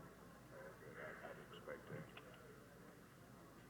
Thank you, sir. We regret very much that you can't spend any more time with us, but we understand your busy schedule. Ladies and gentlemen, we have with us this afternoon a friend of ours from Jackson County, member of the State Senate, and I've requested, incidentally, that other members of the legislative body, when the opportunity presented itself, to drop in, and if we could, we'd allow them an opportunity to have a few words to say. Senator Merle Palmer just walked in, and I asked him to come up and say a few words to you. We did pick up a little time. Therefore, I'm going to introduce to you at this time Senator Merle Palmer of Jackson County. Merle?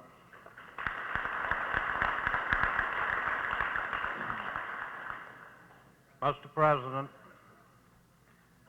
Mr. Vice President, Lady Vice President, I suppose Frida Guyton's still here, is she not? Distinguished delegates, ladies and gentlemen,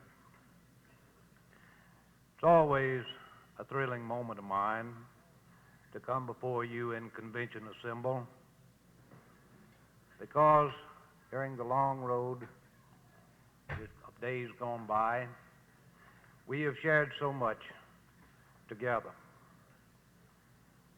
Standing here this afternoon, I wish to say that no organization in Mississippi am I more grateful throughout the years than the loyal, the dedicated, and the sincere help and support that I've had from the labor organizations in my county and throughout Mississippi.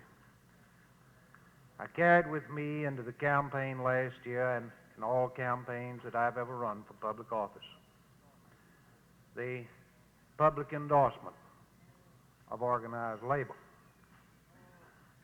And, you know, ladies and gentlemen, I'm one candidate in Mississippi that has never been afraid of that endorsement. I always look forward to it with anticipation.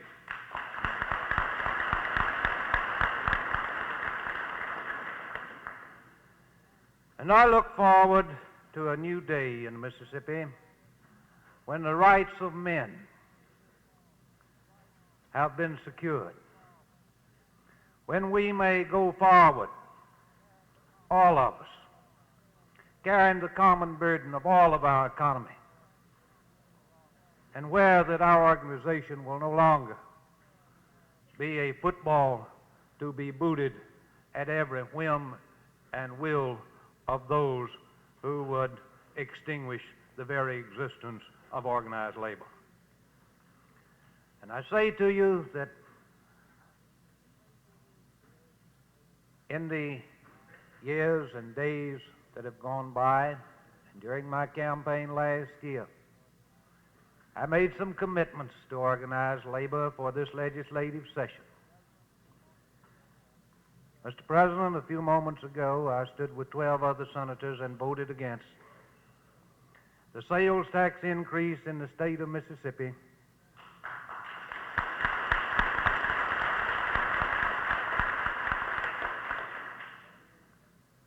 I have fulfilled my promises, Mr. President. And when the time comes in our state that the burden of taxation is shifted from those most able to pay to the shoulders of those least able to pay, when the time comes in Mississippi that you go to your store and you pay 3-cent sales tax on a loaf of bread, on your medicine, on your clothing, and then the public utility corporations and the big machinery corporations of this state pay only 1 cent and then 1/8 of a cent on the other for their sales tax. Well, all in the world you've got to do is put the same rates on everybody on the sales tax. You don't need to increase it. Don't shove it off on those least able to pay and let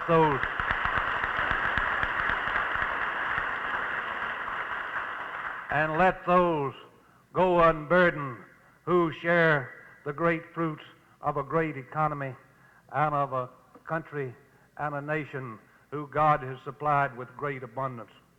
So I say to you, Mr. President, in conclusion, I've always appreciated the opportunities that I've had to come before you, and I feel that I carry with you and share with you a common burden, and that we shall go forward with a light for a better day that will not be extinguished until justice has been done to us all. I thank you.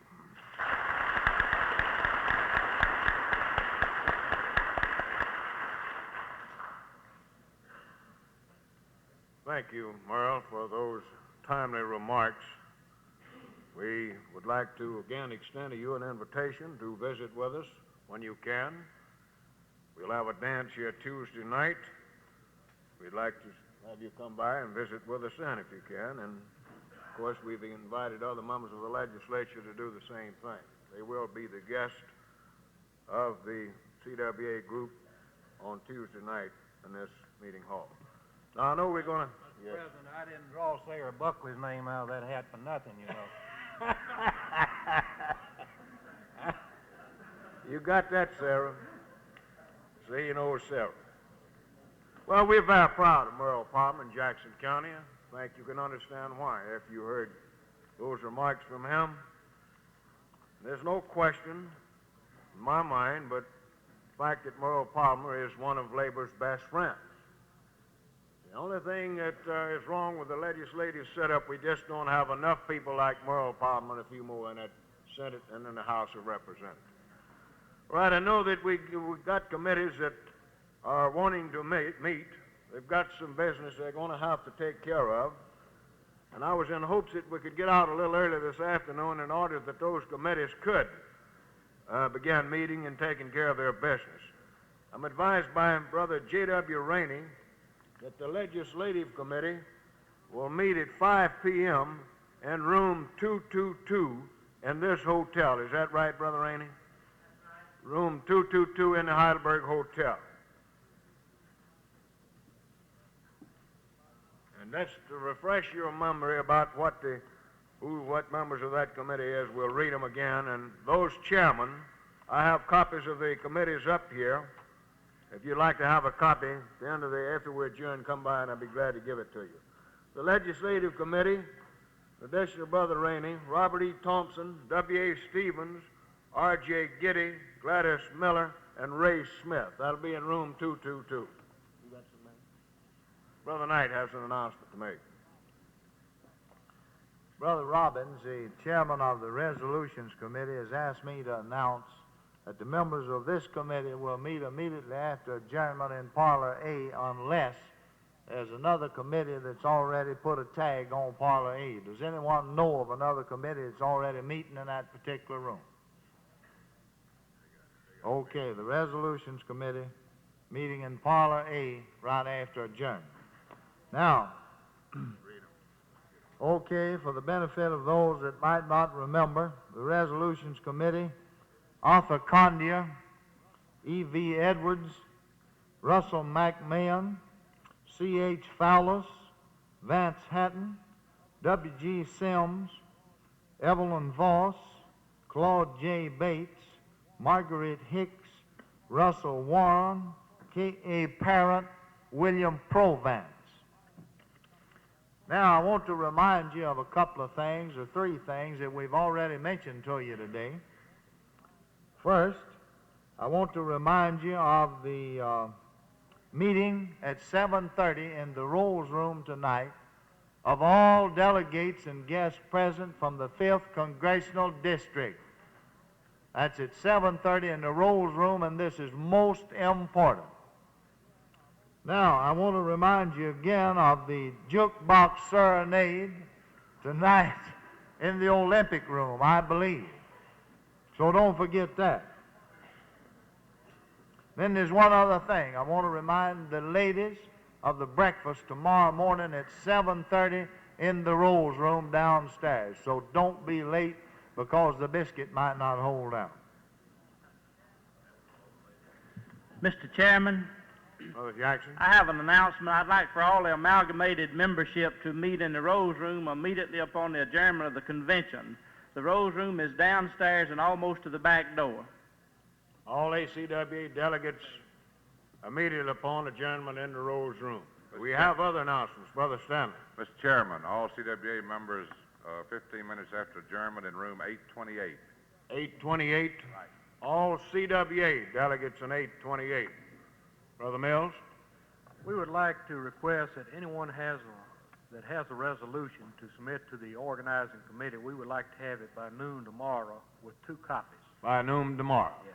Anyone that wants to submit a resolution on organizing to the organizing committee, please have it before this committee by noon tomorrow. Brother Schaefer. Chairman, I'd like a meeting at 9 a.m. of the Constitution and Bylaws Committee. At 9 a.m. in the morning? Right. That is composed of James Jackson, Maxine Runnels, Mrs. Leo Lockhart, Wayne Goodman, Lynn Chapius, J.E. Peterman, E.J. Brown, Dewey Mizell, James Kennedy, James Bobbitt, and W.D. Bilbo. Whereabouts would you want to meet, Brother Schaefer? Parlor A? One of the parlors. One of the parlors? Parlor A, if it's available. Parlor A should be available at 9 o'clock in the morning. Parlor A for the Constitution and Bylaws Committee at 9 a.m. in the morning, right?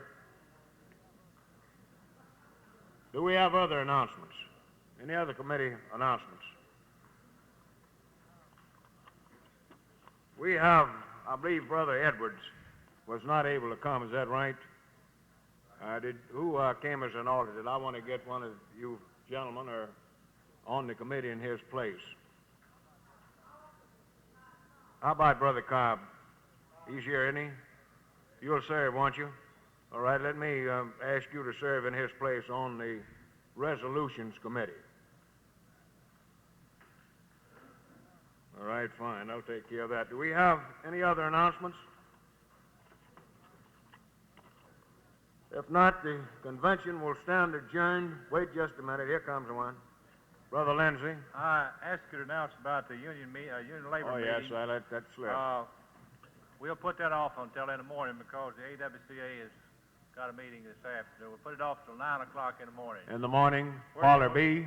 How about Parlor B? Okay, fine. Parlor B, that's the Union Labor Committee.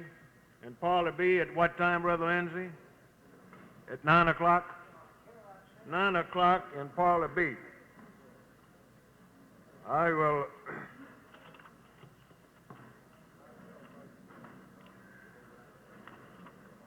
read the members of that committee just hurriedly. George Davis, Louise Whitlock, N.C. Mosley, Dan Butley, Trellis Sledge, W.H. Wood, Irma Wilson, and Neola Ford.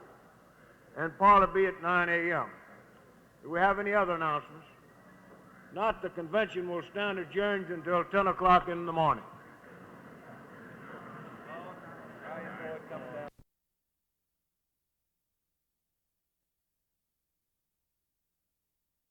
Adjournment at noon. The Jackson County delegation. Any other announcements? Not, the convention will stand recessed for lunch and be 1:40 p.m.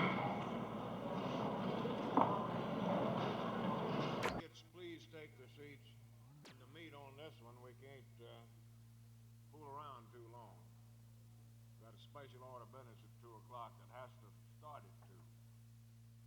Mr. Ellis Bodron, that his committee will consider this so-called chargeback proposition tomorrow afternoon at 3 o'clock. This means that I won't be able to appear before the committee because of the convention.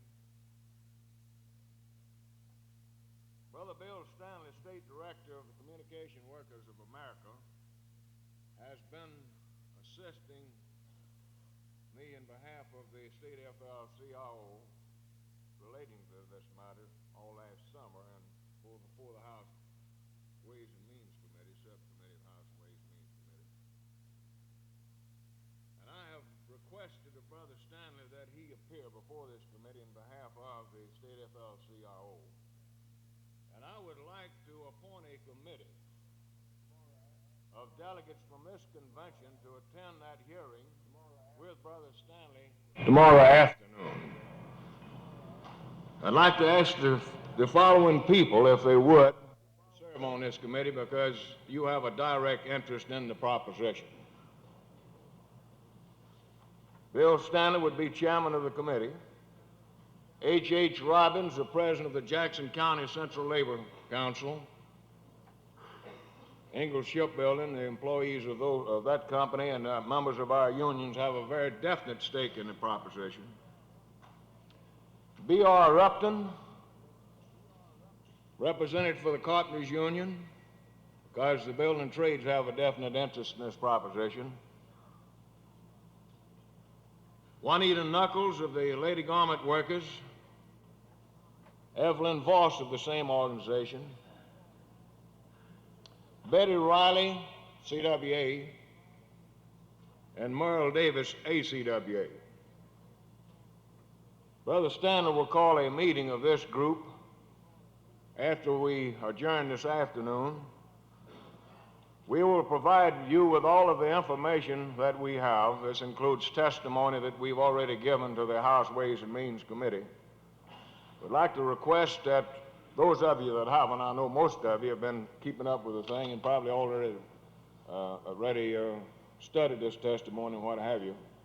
But you will be afforded an opportunity before you attend the hearing to become more familiar with the subject in hand. So I'd like to request that those people that are named attend this hearing with Brother Stanley. As a matter of fact, I would appreciate if somebody would offer a motion to the effect that this committee appear before the Senate Finance Committee and offer this testimony. Brother Sims has offered a motion that this committee that's been named appear before the Senate Finance Committee in behalf of the State FL-CIO in opposition to this so-called chargeback finances of unemployment insurance. We have a second to that motion. We have any discussion on that motion? If not, all in favor of the motion signify it by saying aye. All opposed? Motion carried and so ordered. I have been requested by two of our groups represented in the convention that they would like to be afforded an opportunity to thank the labor movement of this state for coming to their assistance during some of their recent difficulties. Brother Mike Daniels, president of the IUE local out at Vickers. Would you like to have a word to say at this time? Hubert Mills with the Valley Gas people. Is he in the house now? Is Hubert in here? Yeah, after him, Hubert. Claude, I'd like to personally thank the convention and all the members of all locals represented here for the help that they gave us during our 14-week strike, which ended April the 27th. I would like to point out that Claude's office helped us in every way and even went out of their way to help us. And this strike lasted for 14 weeks. And we have several things that we think we gained in this strike, such as the same wages that the company offered for a 3-year contract we have for a 26-month contract, and other conditions which would take too long to go over here. And I'd just like to personally thank each local here, and I would like some people to know that locals in New York City are even interested in these locals, because we received $7,000 donation from one local out of Long Island, New York. So I think that the people here will get behind the labor movement and these strikes, that we can get better support, because our people in our state are not supporting our strikes as good as the people are out of the state. And I'd like to thank the convention and all the locals of this convention for all the donations and all on behalf of my local. Thank you.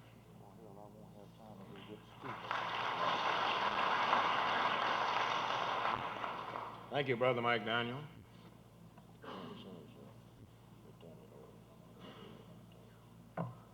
Brother Mills, representative of the Chemical Workers Union. Lord, I'd just like to take this opportunity to thank all the people for the assistance that they rendered to us in this strike. Of course, it was a problem with us being scattered like we are, because Valley Gas operates in 131 towns in the state, and by it being scattered like it was really hard to conduct a strike in the first place on their property. But we did get in our contract what we went out for. We have got a clause in there that the company cannot discharge people now unless they have a good reason to. And that was the basis that this strike was called on, and the reason that we were forced to go out. And we appreciate all the financial support too that came to our aid during the strike from the locals over the state. Thank you, Brother Mills.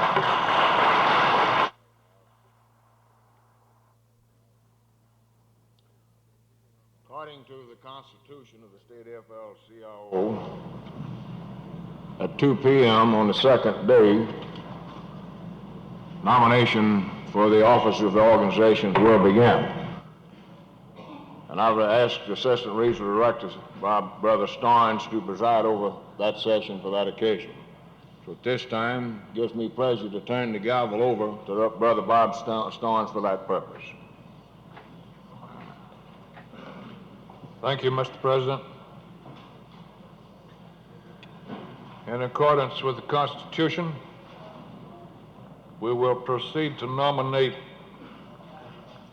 candidates for president, 3 vice presidents, secretary-treasurer, and 10 board members, in that order.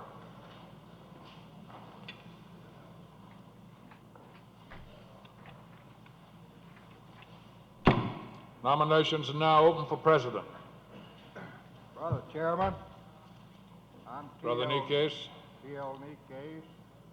I would like to place the nomination for president of the Mississippi FL-CIO. I have had the opportunity in the past 2 years to work with this gentleman. I have found him to be very dedicated to the office. I know personally, with working with him, that he has went beyond the call of duty. He has assisted us in many ways down on the Gulf Coast with our CLU and some organization we have done down there. And I believe that he has made this organization what it is today. And I want to take this opportunity to nominate no other than our present president, Claude Ramsey.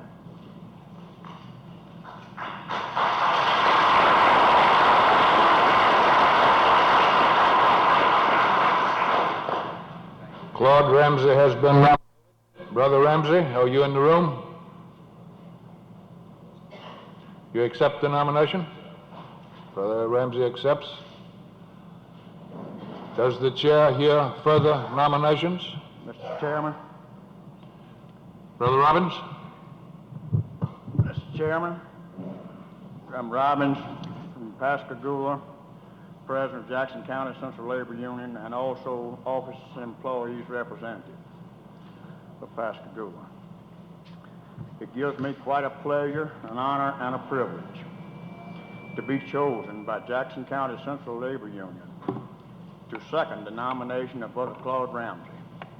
I've had the honor and the privilege of working with him for the past 9 years when I was initiated into the labor movement. He then held the position that I'm now honored with as chairman of Jackson County Central Labor Union.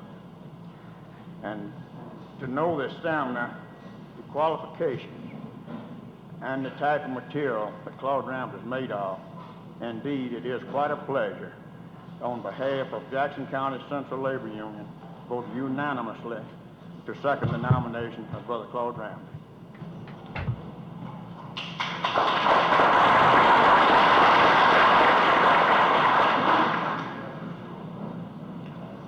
Are there further nominations?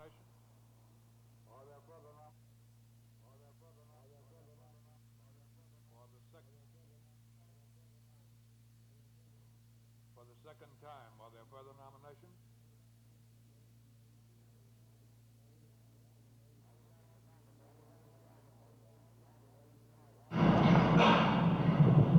I would like to nominate Robert N. Thomas. Just a minute. Will you give your name, please, sir? I'm Eddie McMahon from the GBA Local 230 here in Jackson, Sox Class.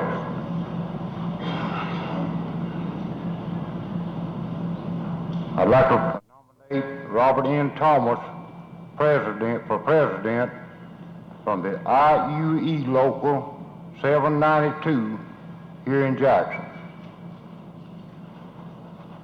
Brother Thomas has been nominated. Does the chair hear further nominations? Just a minute, I'm getting ahead of myself. Brother Thomas, are you in the room? Do you accept the nomination? Any further nominations? For the second time, any further nominations? For the third and last time, are there further nominations for president? Hearing none, the chair declares nominations closed. Nominations are now open for vice president. 3 to be elected. Mr. Chairman, AI Pounders, also president of the CWA Local 3504 Columbus. I would like to, at this time, nominate Mr. Marvin E. Taylor, who has been on the executive board, also on the vice president board on the Labor Council, Mississippi Labor Council. At this time, he is serving also as the business agent for the Carpenters Local in Columbus. I would like to nominate Marvin E. Taylor for vice president. Brother Taylor, are you in the room? Do you accept the nomination, sir? Brother Taylor accepts. Further nominations?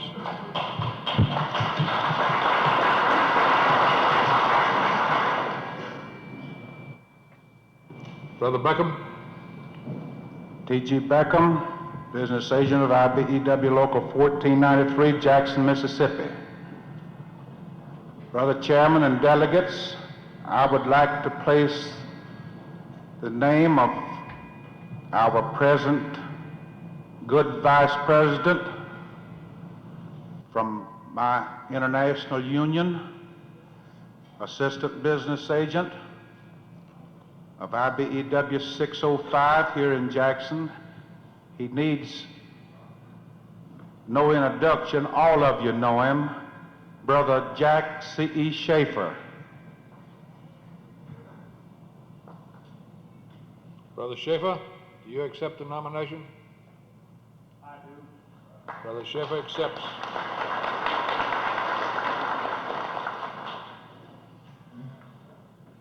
Mr. Chairman. Yes, yes.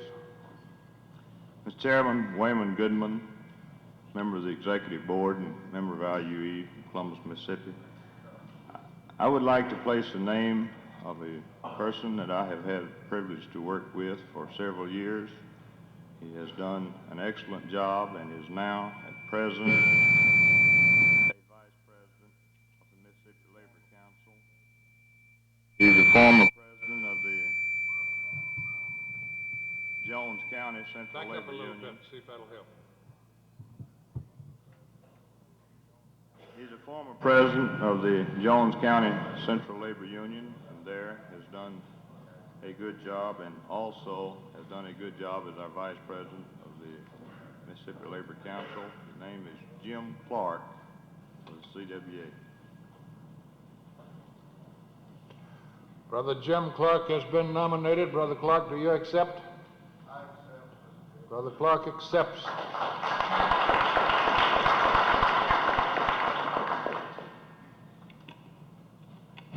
Any further nominations for vice president?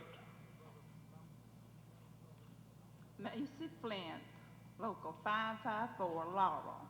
I would like to place the nomination of a long-time friend of mine, and I have worked with him and known him over the past years, and he has been a friend to us and has always been at our call to help us when we needed him. And he is no other than James Jackson, our state director of the ACWA, Hattiesburg. Brother James Jackson has been nominated. Brother Jackson, do you accept the nomination? I do. Brother Jackson accepts.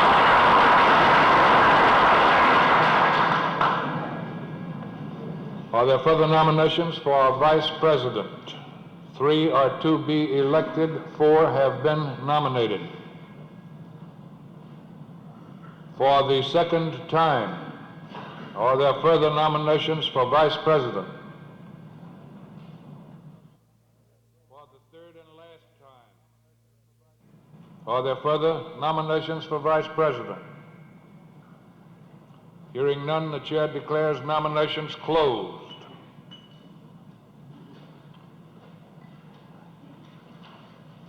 The floor is now open for nominations for Secretary-Treasurer.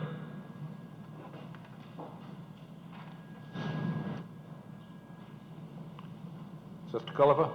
Mr. Chairman, I'm Ursula Culliver, CWA Local 3511.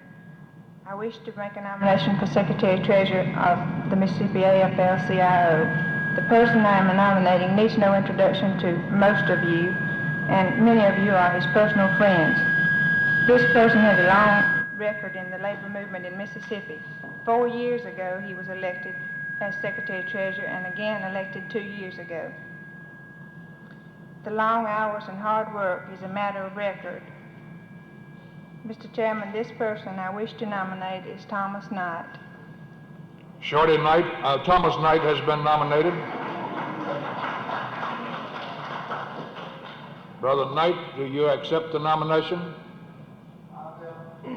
Brother Knight accepts.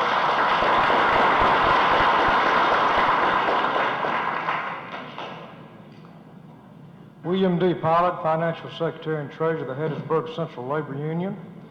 I would like to say at this time that Mr. Tom Knight, who has been nominated for this Secretary-Treasurer job, know him personally, real personal. He's been a good friend to me, helped me in many ways and things that have come up in the past, and I second the motion for this man. Are there further nominations for Secretary-Treasurer? For the second time, are there further nominations for Secretary-Treasurer? For the third and last time, does the chair hear any further nominations for Secretary-Treasurer? Hearing none, the chair declares nominations closed, and the chair will accept a motion to elect Brother Thomas Knight by acclamation. I so move, Mr. Chairman. Motion by Brother Bruton, second by Brother Stevens, that Brother Thomas Knight be elected Secretary-Treasurer of this organization by acclamation. All in favor, please say aye. Aye. Any opposed? The ayes have it, and Brother Knight has been elected by the unanimous vote of the convention.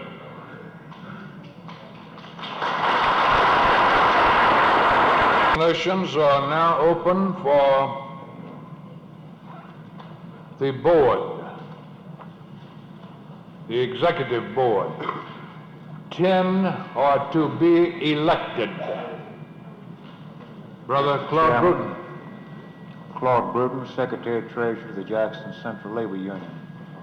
Mr. Chairman and delegates, my honor and my privilege to place before you the name of the president of our Jackson Central Labor Union for re-election as a board member.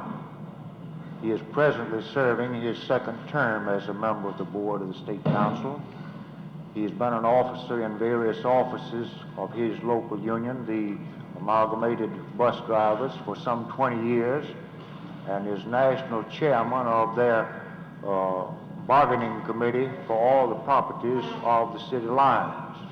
He's a man that's well respected in this community, and his sincerity and his dedication to his work has never been questioned.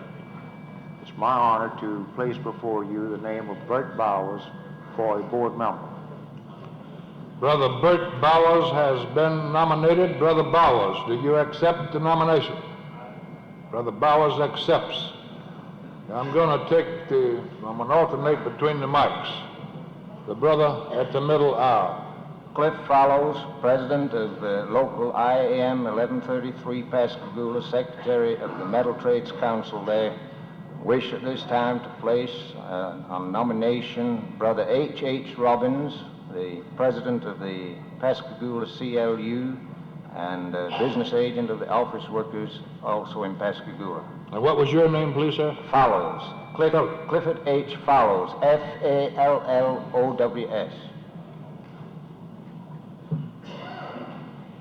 Brother H. Robbins has been nominated. Brother Robbins, do you accept? Brother Robbins accepts.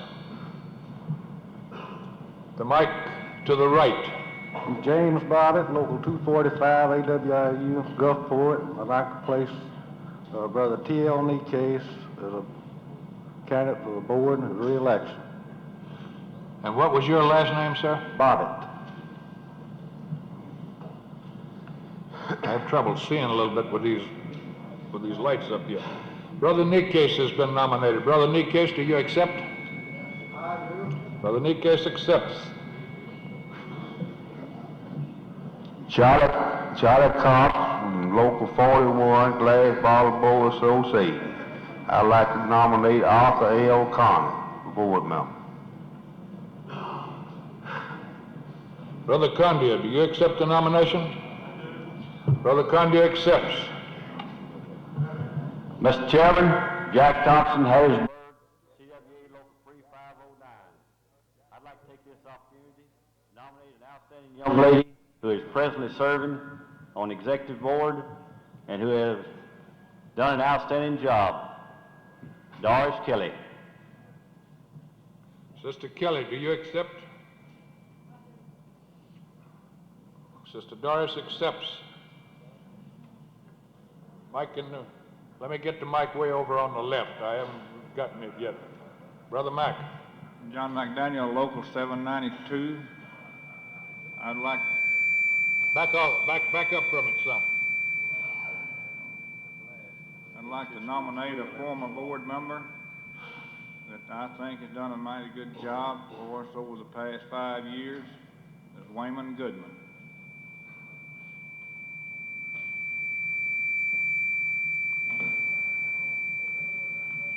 Brother Wayman, you accept?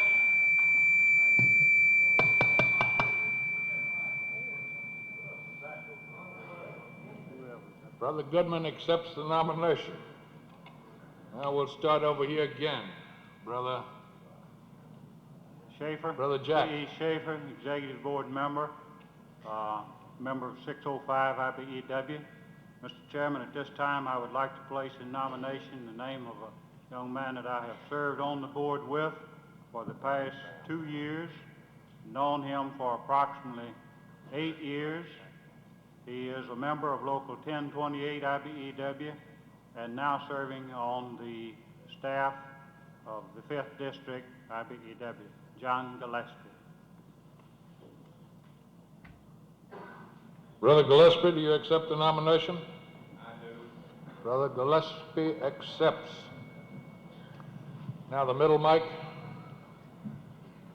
Brother Chairman, and Lois White, CLU, Natchez, Mississippi, and Secretary.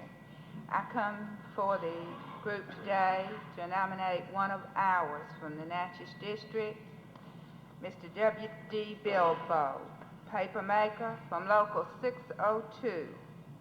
He is now on the board. We feel like he has done a good job, and we'd like to see him back. I wish to nominate W.D. Bilbo. Was that W.D. like Daniel? Correct.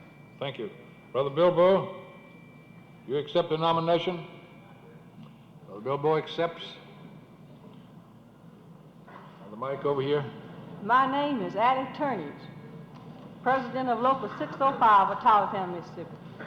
I rise to make the nomination of Merle Davis, board member.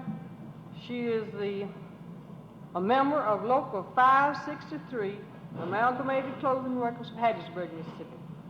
She is a very active member and a chairman of the local unions of activities department. Thank you. Thank you. Sister Davis, do you accept the nomination? Sister Davis accepts. The middle mic. Mr. Chairman, I'm Eddie McMahon from the GVBA Local 230 here in Jackson. I'd like to this time nominate Margaret Hicks from the Woodworkers Local in Meridian.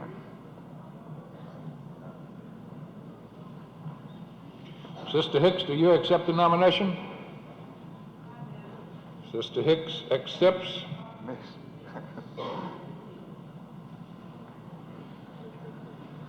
I'm Lon Gilstrap, business manager, Local 903, IBEW, Gulfport, Mississippi. I'd like to place in nomination for the board Lorinda Galat.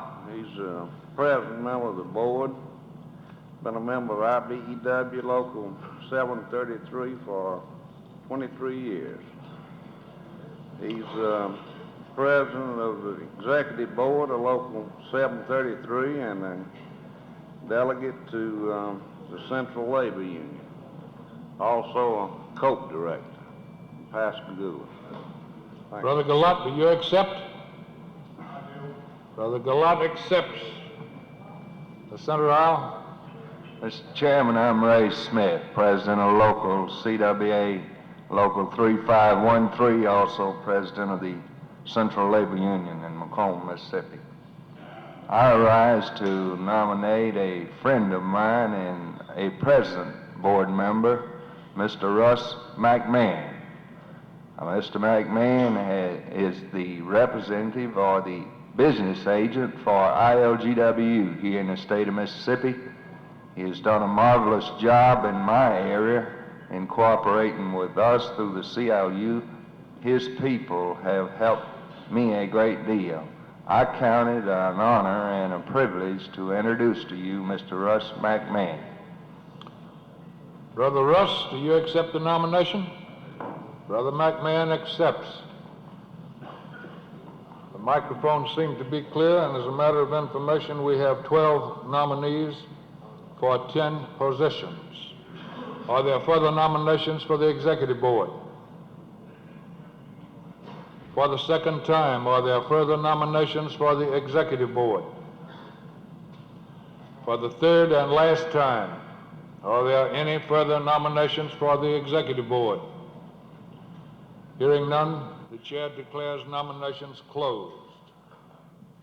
I would like to thank the delegates for their attention, their courtesy during this period of nominating officers for the ensuing term. And I am pleased now to turn the gavel and the chair back to President Claude Ramsey.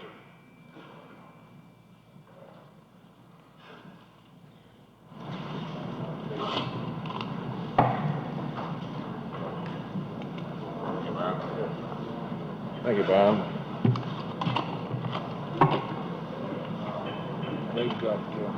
They've got a record of this up in the booth. Yes. Inquiry. the girls upstairs. Did you get the names of all the nominees? They did get the names of all the nominees. We will proceed then. The office secretary will proceed to prepare ballots for the election, which will be held at 10 o'clock in the morning. And I'd certainly like to request of all delegates that they be in attendance, that they be here on time in the morning. We will proceed with the election, try to get it out of the way as soon as possible, and if we have any time, take up some convention business in the morning. Mr. Chairman, to your right.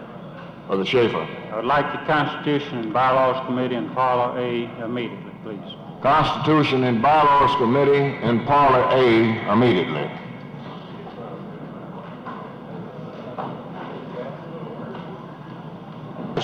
By the chairman of the Audit Committee, that committee is ready to make its report, and I'd like to ask the Sergeant at Arms to please distribute to the delegates the report of the Audit Committee.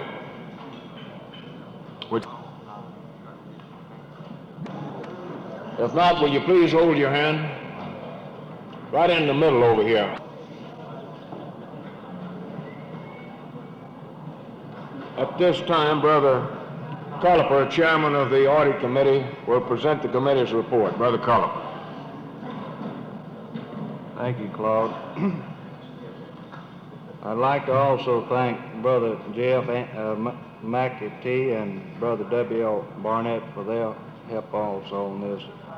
We have one of 8 sheets. The first sheet beginning with the report of the Audit Committee to the second biennial convention of the Mississippi Alphabet, May 25th through 27th, 1964. The committee examined vouchers and checks of all the executive officers and the executive board, as well as the vouchers of other employees. The committee, after studying the numerous vouchers, is satisfied the accounting of these expedites is handled in the proper manner. The financial records were audited by the Auditing Committee in accordance with Article 10, Section 10 of the Constitution of the Mississippi FFL-CIO. Article 10, Section 10. The accounts of the financial records of the council shall be audited annually by a certified public accountant selected by the President and shall cover the fiscal year from January 1 to December 1 exclusively. The President shall appoint an auditing committee to review this audit and make a report to the convention. The Executive Committee may require more frequent audits or examination of the accounts of the financial records of the Secretary-Treasurer at its discretion. This report covers all 3 funds of the Council: the General Fund, the Legislative, and the Cope Fund. Now, on sheet number 2 and sheet number 3, you'll find the total receipts and total disbursements. Numbered 1 through 11, the total receipts was $50,112.29. Disbursed was $51,649.05, and that was for the year of 1962. For the year of 1963, the total receipts was $49,191.84. Total disbursements was $49,784.92. On sheet number 4 of the 8 pages, you'll find the explanation of the disbursement. We tried as best we could to take the auditor's report and give this by numbers, primarily so that you could be able to understand it as just about like a regular financial secretary report at a regular union meeting. Now, on sheet number 5, you'll find the Cope Fund of 1962. And under disbursements, you'll find no disbursements and the balance of $1,906 3505.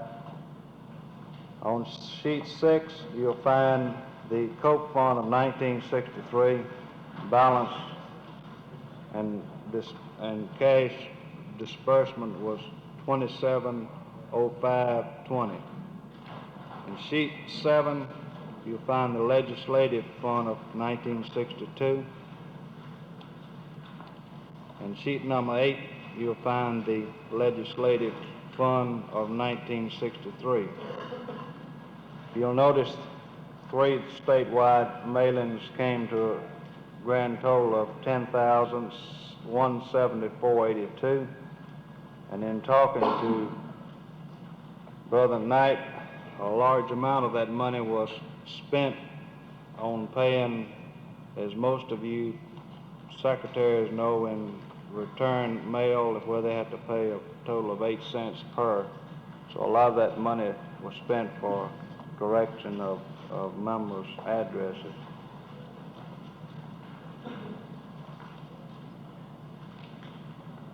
That just about covers our report. It's taken a total of about 7 days, or rather 7 nights, working pretty long to cover the entire accounting report and also the vouchers. And if you have any questions, I'd be glad to attempt to answer them, but those of you that would care to study this report and then go by the council office there, you'll find all the books available to anybody that's a member in good standing. Thank you, Clark. Mr. Chairman, I move the adoption of the report. You've heard the committee's report and a motion to adopt the document you have in front of you. Have a second to that motion? We have any discussion? Not all in favor of the motion signify it by saying aye. All opposed? Motion carried and so ordered. I, at this time, would like to name the election committee that will handle the election of officers tomorrow. In accordance with the Constitution, we are supposed to have a 7-member election committee. No 2 shall come from the same international union or from the same town. Well, I worked up a committee which was agreed upon by the executive board, but I've discovered that I have 2 people from the same town, and I want to volunteer to serve on this committee with the following people. Charles P. Moore, Chairman, Clarksdale. Pearl Jackson. Pearl, where are you from? What town? Laurel. I wasn't sure. I thought it was Hattiesburg. Huh? Walnut. Walnut. That's right. Walnut. Okay, I'm okay. A.L. Kirkpatrick from Hattiesburg. Not here. We got a volunteer from that local union to serve on this committee.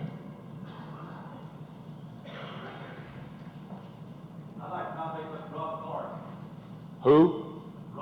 Robert Clark. Will you serve? Where's he at? Is he in the house? Clark. Tell him what it is. Ask him if he'll serve on the election committee. Why, he's a sergeant at arms. Jack is. Is that Brother Clark in the door then? Will he accept? Okay.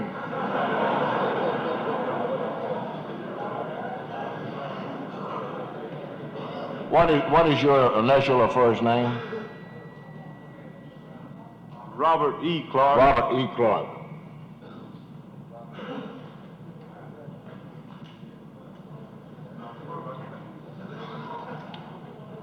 Brother James A. Schwartz, carpenters from Columbus. Huey P. Wingate, IBEW, and H.M. Honeycutt, the Chemical Workers Union. I need one more volunteer. We don't have anyone from the coast, I don't believe, do we? Harrison County or Jackson County. We can accept somebody there out of one of those unions. Mr. Chairman, Where we at? I nominate Brother Howard Norton. What's the name? Howard Norton, Glass Bottle Blower Association. Norton? Gulfport. We don't have a bottle blower, that'll be good. Will he accept? Will he accept a position on the elections committee?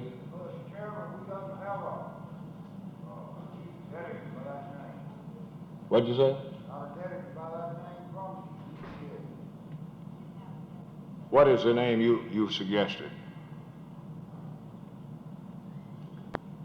Howard Norton. Norton? Norton. Norton, where's he at? Norton is not here? Must not be here. He's getting paid to be in here today. How about Brother Bobbitt with the aluminum workers? Would he serve on that committee? We don't have anybody on out of that organization. Where's Bobbitt at? He's on the committee, that's right. Let's have a volunteer here.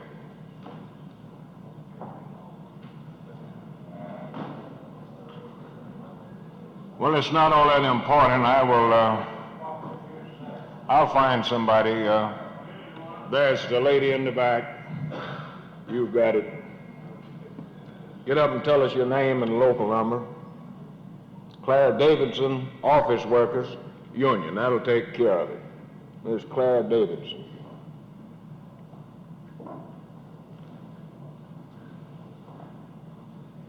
Okay. Before we proceed with any further business, Brother Knight has got an announcement he'd like to make. Brother Knight. Ladies and gentlemen, I want to ask a favor of you. Now, this audit report you have, as Brother Collifer pointed out, represents the financial business of your organization. Now, you as individuals don't lay your bank statements, your canceled checks, or other papers pertaining to your financial business down and leave them where any and everybody can walk by and look at them, examine them, pick them up, and walk off with them. Now, with all the sincerity in my heart, I want to ask you to be sure that you pick this up, because this is your business, and it is not the business of anybody else in the state of Mississippi. Now, I just want to make that perfectly clear. This is for your information. And as Brother Collifer stated, if there's other information you desire, the books are open to a member in good standing. So please hang on to this, because this is your affairs, and it is not the affairs of the other people of the state of Mississippi or anywhere else. So I just hope that you'll remember that and put this audit in your pocket and carry it with you. Thank you.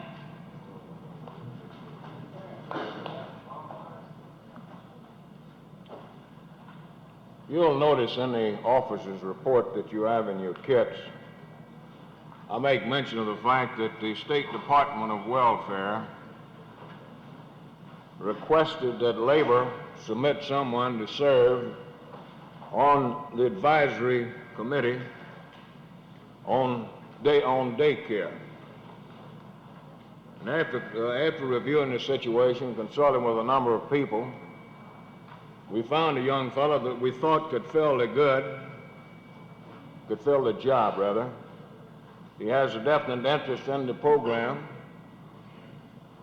After consulting with them, he agreed to act as Labor's representative in this capacity.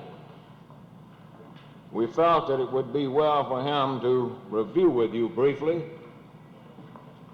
that program and what it amounts to and how it affects you, and hope to enlist your support of this program. He's no stranger to any of you. He's the State Director of the Communication Workers of America. At this time, I take a great deal of pleasure in presenting W.O. Stanton. Brother Stanton. Thank you, Mr. Chairman. Pleasure to be with you this afternoon.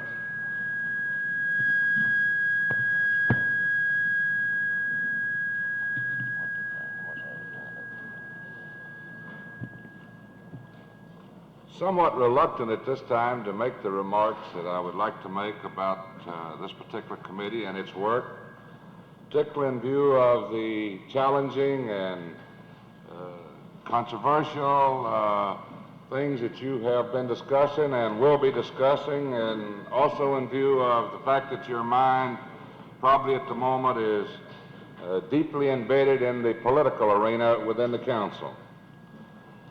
But I would like for you to bear with us for just a few minutes. We feel at the state council level, and some of us who have participated in this type work, that this is extremely important. To the best of my knowledge, you are the first group of citizens of Mississippi who are being exposed outside the committee work as to what we're trying to do. As Claude mentioned in his introduction, he asked that I serve as Labor's representative on what appears to be a fairly well cross-section committee from various segments of the economic and social community of Mississippi. There are representatives from the Mississippi Economic Council, the Manufacturers Association, the Parents Teachers, Junior Auxiliary, Junior League, Child Welfare Department, the Mississippi Employment Security Commission, and youth court people from the state. Some asked, why should we in the trade union movement be interested in this total subject of what is called daycare nursery work? Well, unless you have any doubts, you can look about this room and see here among us women who are in the labor market, most of whom are mothers.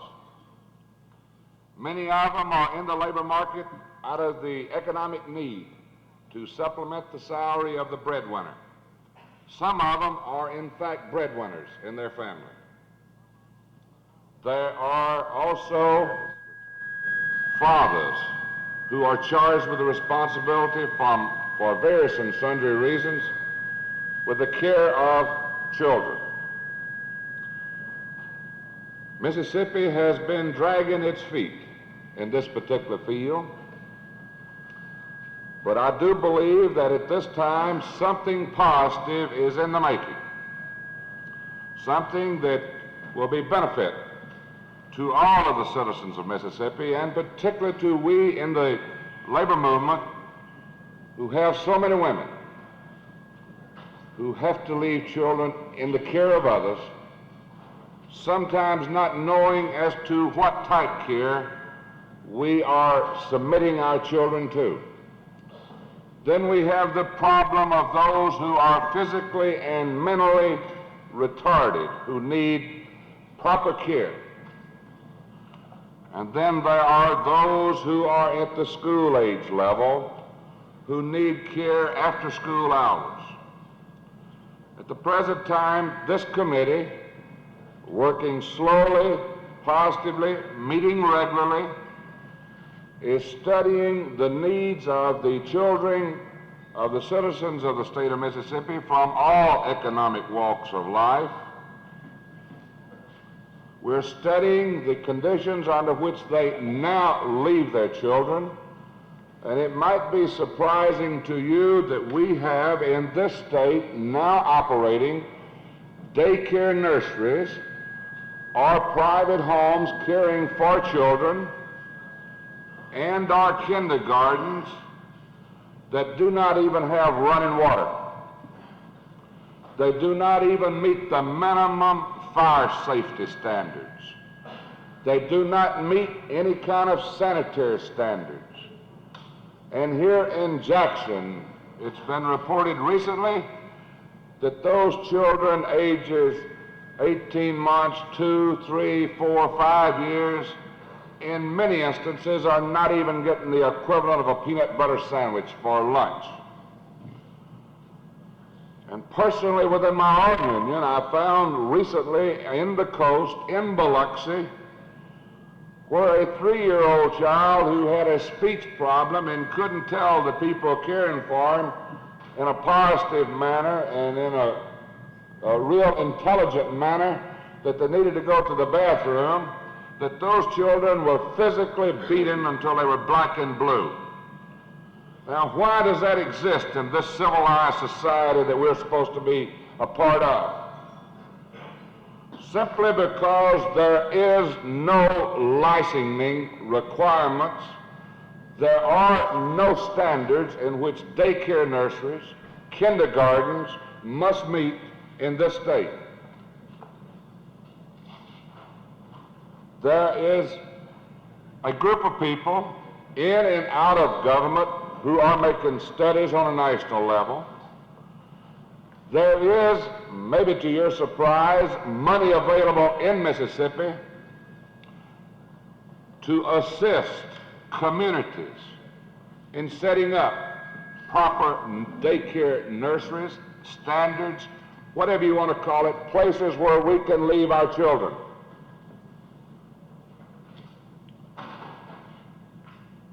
The money is not being utilized, has not been, simply because Mississippi does not have even the most meager, lowest standards for which these homes and institutions or group care organizations must meet.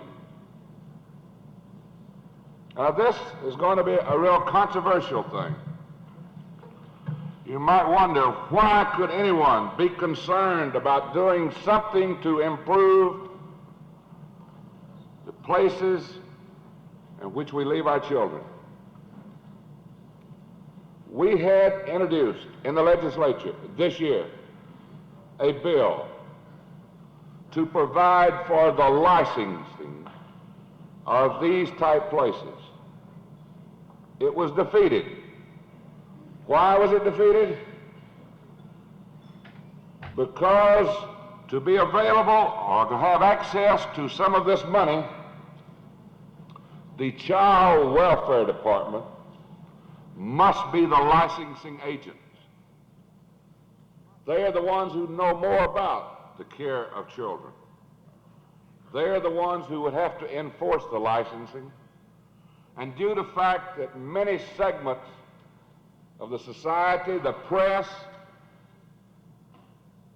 have painted a nasty picture of the word welfare, which is a part of our everyday life, this bill was defeated simply because the welfare department had to be the licensing agency. So the people have got to be aroused. It'll be 2 years now before we can do anything. We are drawing up standards. There are subcommittees. There will be subcommittees working on legislation, subcommittees working on public information. We're going to be trying to get before those community organizations, many of which we don't belong to and many of which we many times turn up our noses at. But to do anything for our children, we've got to have public support. Once the public gets behind it, becomes interested, we can make some progress. We will be talking to the Civitan, to the Kiwanis, to the Rotary Club. We will be soliciting the aid and assistance of those groups which you might think strange. We'll have a wonderful opportunity because the president of the Congress of Parents Teachers Association is a member of this committee. She's wholeheartedly behind it, and you will be finding some of us before Parents Teachers Association meetings talking on this. So you're the first group, to my knowledge, that's been exposed to the fact that this work is going on, that you, the parents and the citizens, will be hearing more of this. We hope to get some press coverage of the important work, and we would solicit your aid and your assistance back in your communities, particularly in the PTAs who sometimes are hurting for programs, to contact this committee, contact the Labor Council, and they will assist in getting in touch with this committee to provide people who can come and talk to your organization, because we firmly believe, and it's a consensus of opinion of all those on the committee, that we're going to have to do a job simply because of the word welfare, and the people are trying to make you believe that everything associated with welfare is an old nasty thing called socialism. It's a pleasure to be with you this afternoon. I would like to point out to you, in case any of you have not had the opportunity to go by the table and pick it up, and possibly are interested in this subject, outside the door, the United States Department of Labor has a very excellent book on a complete study of the American woman. They haven't found all the answers to the American woman, but they got a few things in there about the number of them that are working, the number of them that are using daycare services, and those who are not. I think you would find it quite interesting, and I'd urge that you'd pick up a copy. Thank you, Mr. Chairman.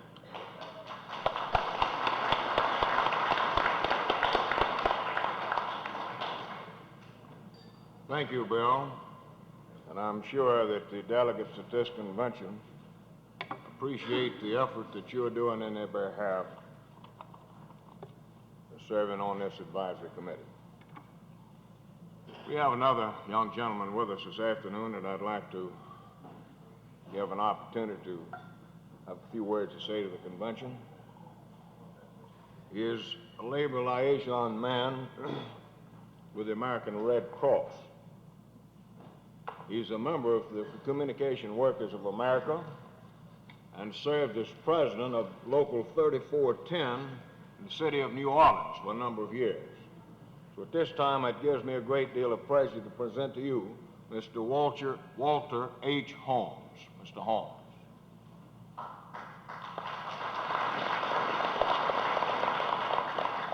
Mr. Chairman, officers, and delegates, and distinguished guests, I'd like to first thank President Ramsey for giving me an opportunity to address this convention.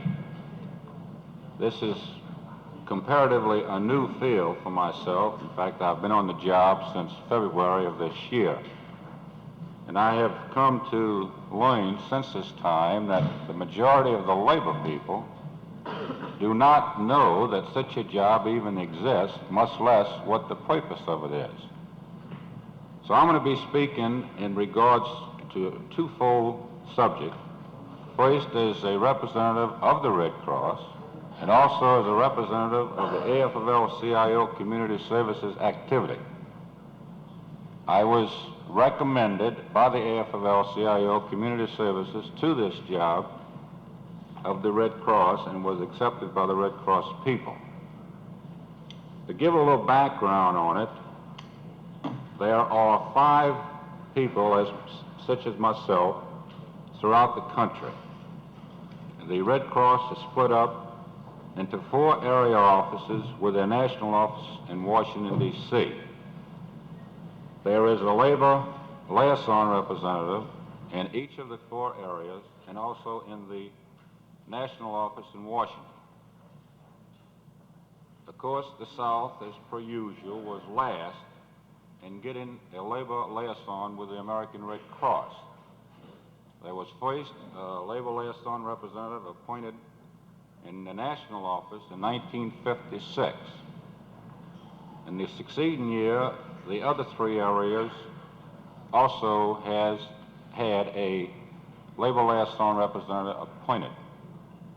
The southeastern area, which is the area that I cover, includes 8 of the southeastern states, ranging from Mississippi to the East Coast. A lot of people have asked me since I've been in this job, exactly what does this job consist of?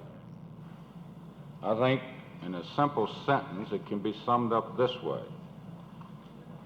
I am responsible for development of a sound relationship between the American National Red Cross and the American labor movement.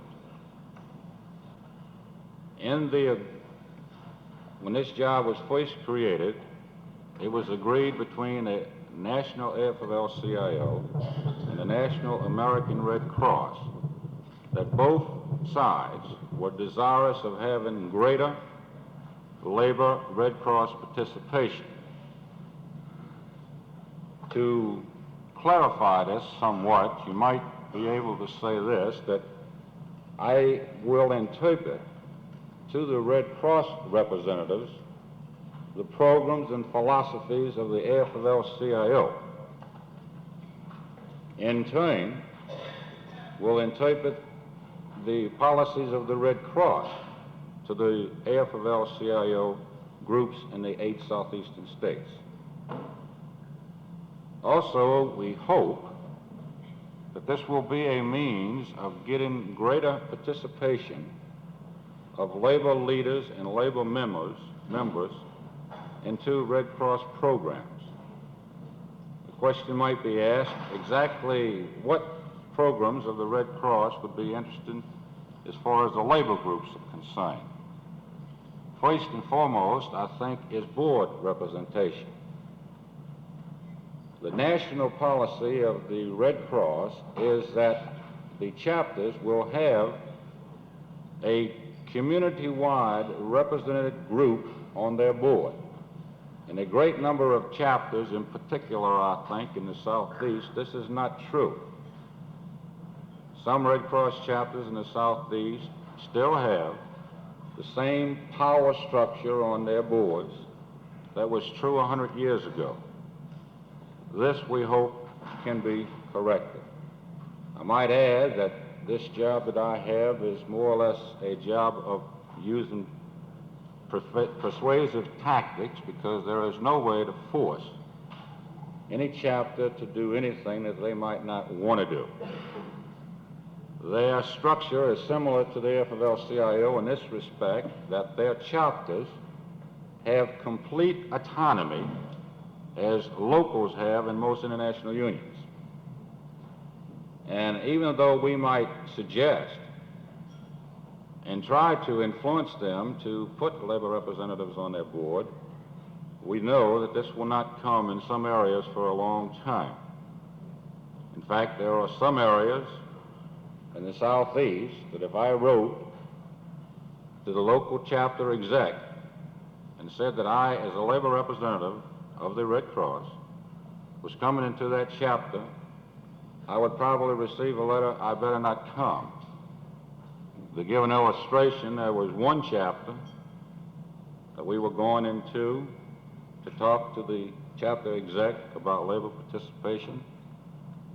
And the board of directors of that chapter met with the exec and told the exec that if that labor guy comes to this chapter, the whole board of directors will resign.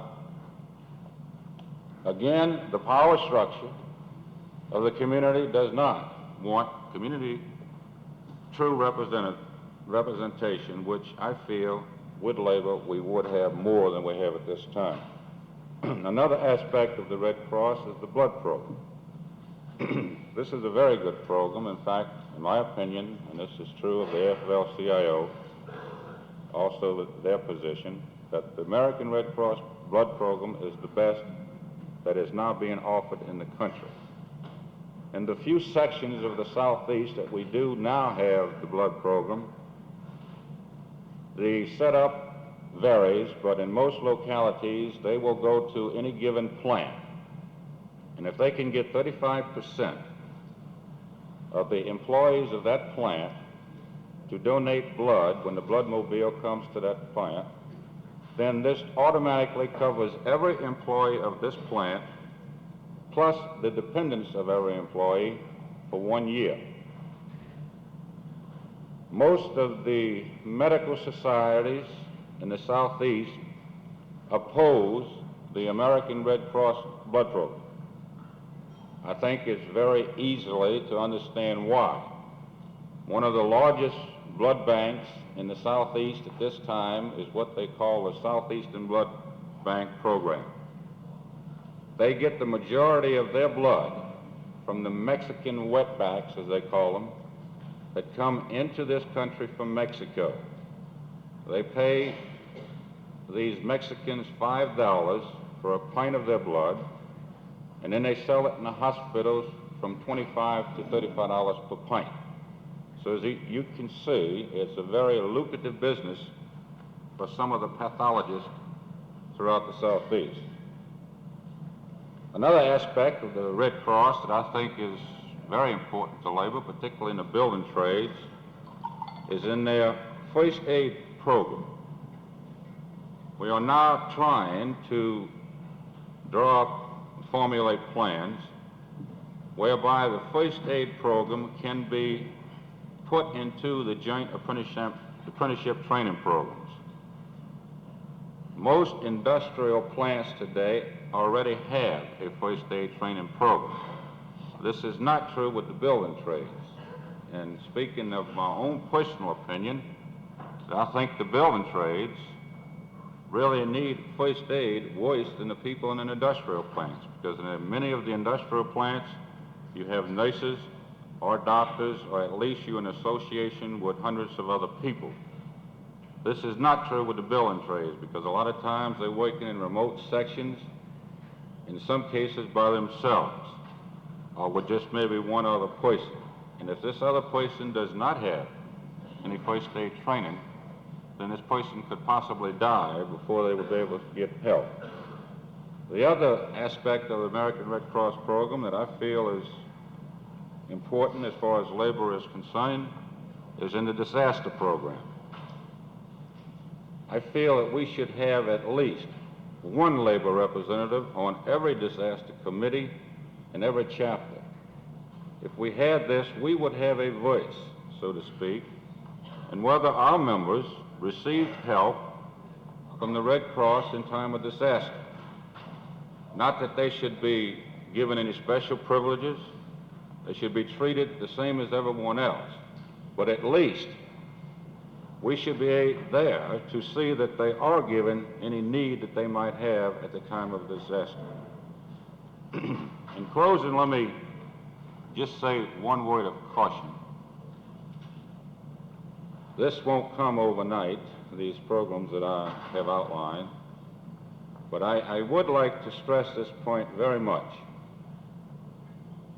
If we do get labor participation on boards or on committees of the Red Cross, I think it's imperative that the labor representative participate and attend the meetings of the board or of the committee. In fact, I'll go one point further and say this, that in my opinion, it is best for labor not to have a representative than to have a representative that will not represent the AFL-CIO in his community. And we cannot do it unless we attend the boards, and we cannot do it unless we express our opinion and our viewpoints. If we do not attend, we are ineffective. If we do attend and sit there and don't say anything because of the other people that might be on the board, some of them might be wealthy people and from the industrial community, we still have to express our opinion and try to formulate the plans and activities of that chapter that will fill the needs of the people of the community. And the position of the AFL-CIO is that labor people first are citizens of their community, and then they are union members. Because, said another way, the position of the AFL-CIO is that what is good for the community is also good for labor. And what is good for labor is good for the community. Again, let me say I've enjoyed attending your convention, and I want to thank President Ramsey for giving me this opportunity. And I hope that I have been able to at least give you people some understanding of what this job consists of. Thank you.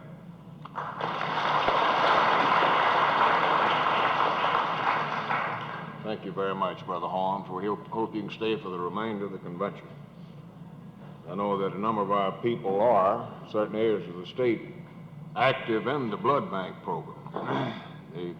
They at least understand that phase of the Red Cross's program. Now, before we proceed with the convention business or the next convention speaker, we have a movie that we'd like for the delegates to see. Brother Bruton has set up the equipment. You're ready to go, aren't you, Brother Bruton? About 3 minutes. About 3 minutes. We'll let Brother Bruton get his projector ready to go. soon as he's ready, then I'll ask someone in the back to get the lights out. And the movie is about 30 minutes. I don't have any power. Don't have any power?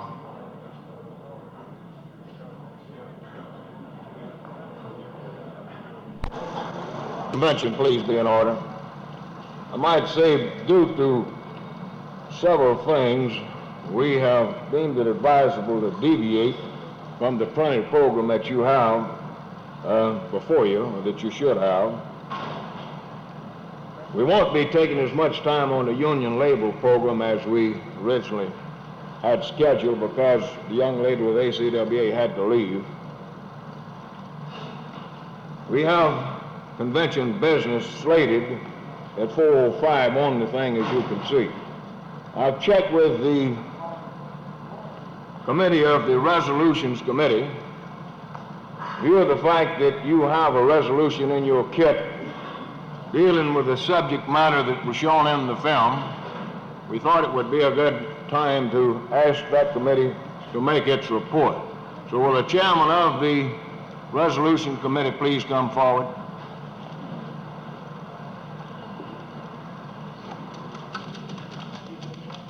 Brother H.H. Robbins, chairman of the Resolutions Committee. Thank you, Mr. Chairman. We were in charge of one resolution, number 3, and we were given one other within the committee.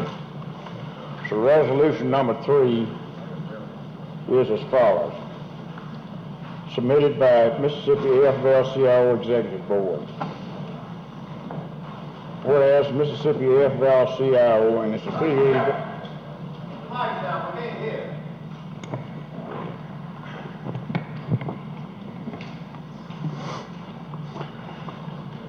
Whereas the Mississippi AFL-CIO and all its affiliated organizations have gone on record on numerous occasions as being bitterly opposed to the radicals of the far left, who are better known as American communists, and whereas the Mississippi AFL-CIO and its affiliated organizations are likewise opposed to the radicals of the far right, who are currently trying to undermine our form of government under the guise of fighting communism.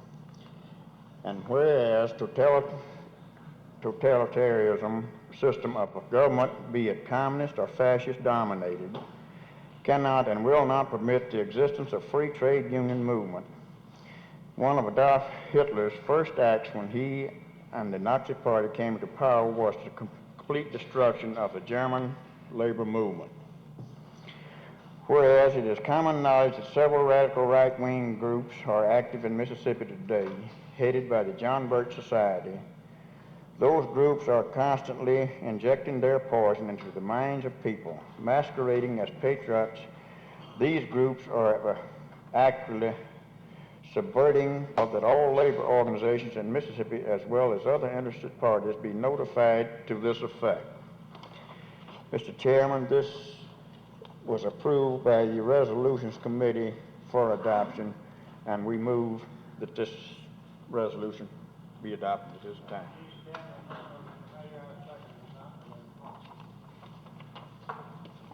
You've heard the committee's report. The motion to adopt the resolution. Second really wasn't necessary, but Brother Sims said he seconds the motion. Do we have any discussion? Brother Stanley?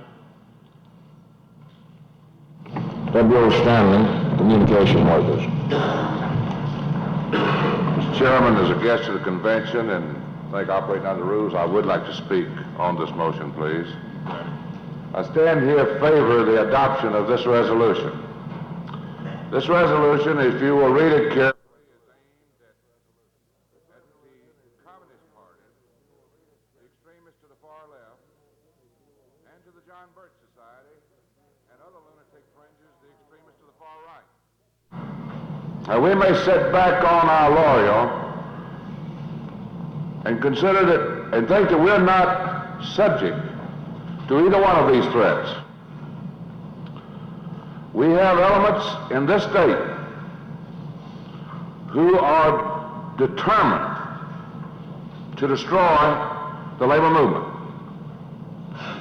evidenced by their recent actions Some of these fringe groups to the right have been blasting this labor movement in the press in recent weeks, damning the leadership who you elected, and damning you. They're in your local unions. If you don't recognize them yet, you will. It don't take them long. And sometimes we're complacent. The membership is complacent. They sit back. Many things have contributed to this, and they don't go to the membership meetings. And they let small groups. Many times we refer to them as that loyal, faithful group that comes and carries on the business. But some of the others are coming now. And I don't know, maybe we've made an error. Maybe we've negotiated for them too well. I know that there's some here who are in the low economic group. And there's some here that are doing pretty good. They got carpets on the floors, pictures on the walls, music in the house. Many of them are no longer driving Fords and Chevrolets and Plymouths. They're driving Oldsmobiles and Pontiacs and Cadillacs. Bless their heart. Some of them have lost sight as to where they got those things. And they're looking to their union like a cigarette vending machine. It's something that you drop the dues in each month, and at the end of the year, you pull out a lever, and there comes a big fat raise. Nothing else. We don't contribute, and we stand back and we criticize, and we become a partner to tear it up. Now, this is nothing new to us. We in the labor movement have had these things for years, from my inception. We had those from the far left. We had the communists. Sure, we had them. We don't deny it. But we can proudly say that we did something about it. Those of you remember in 1947 and 1948, we kicked them out. They went somewhere else. And then we come along and we have the agitators from the racketeers and the hoodlums in the labor movement. Here they come. And what do we do in 1955? We kicked them out of the labor movement. Ethical practices, code of ethics of the FL-CIO is ideal. Some of the other economic community ought to adopt the same. The NAM doesn't have it, the Chamber of Commerce doesn't have it, and the great code of ethics of the American Medical Association is simply this: if you kill somebody, I won't tell on you. But they're attacking us, trying to tear us asunder. And now we've got the John Birchers, Crusade for Freedom, Americans for Constitutional Government, and all the others. And they're busy in Mississippi. There's over 200 of them, 200 organizations active in the state of Mississippi looking for the 20 known communists. I stand here and tell you that in my humble opinion, that we in Mississippi, we in America have nothing to fear from the communists as long as we got a strong middle-class society. But we have got elements who are trying to destroy that. And unfortunately, they're having a tremendous influence on our members. Mr. Chairman, I'd like to urge that this convention unanimously adopt this resolution. Thank you.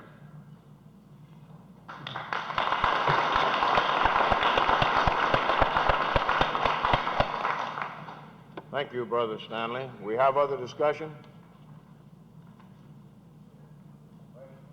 Ready for the question? All in favor of the motion to adopt the resolution will signify it by saying aye. Aye. All opposed? Motion carried and so ordered. Be noted that the resolution passed by unanimous vote. Thank you, Brother Chairman. We have to offer our apologies to the next speaker. He has been very patiently waiting. This happened to him once before. We almost pushed him all the way off the program. But this time we told him that we felt, because of some of the remarks he wanted to make, that it would be best for us to show this movie to the convention prior to his remarks. I don't think he needs an introduction to most of you. I think he's well known by practically every delegate in this convention. He's been with us on numerous occasions. He has worked long and hard for this organization. He's advised me here today, incidentally, that he feels too bad to make anybody mad. We practically got him out of the bed to get him over to address the convention. At this time, it gives me a great deal of pleasure to present to you Daniel Powell, Area COPE Director. Brother Powell.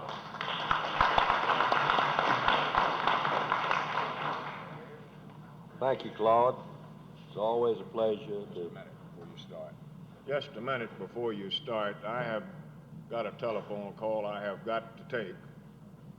As one of our vice presidents in the House, Brother Marvin Taylor, would you come forward and preside over the convention, please? All right, man. We're going to talk about you while you're Talk gone, about me Claude. while I'm gone. That's all right, Joe. I'll be back. Up in Memphis, where I live, we had a couple of identical twins who grew up and they married twin sisters. And they lived in a duplex side by side and they had twin children. And the two twin boys worked in an office, desks side by side. And when they were about 40 years of age, one night the two families of the twins went to a John Birch Society meeting. Since that night, they have not spoken to each other because each believes the other is a dedicated agent of the Communist Party. You have in your kit a leaflet. I wish all of you would look in your kits right now and see if you can find this leaflet. It's called The Target Is You.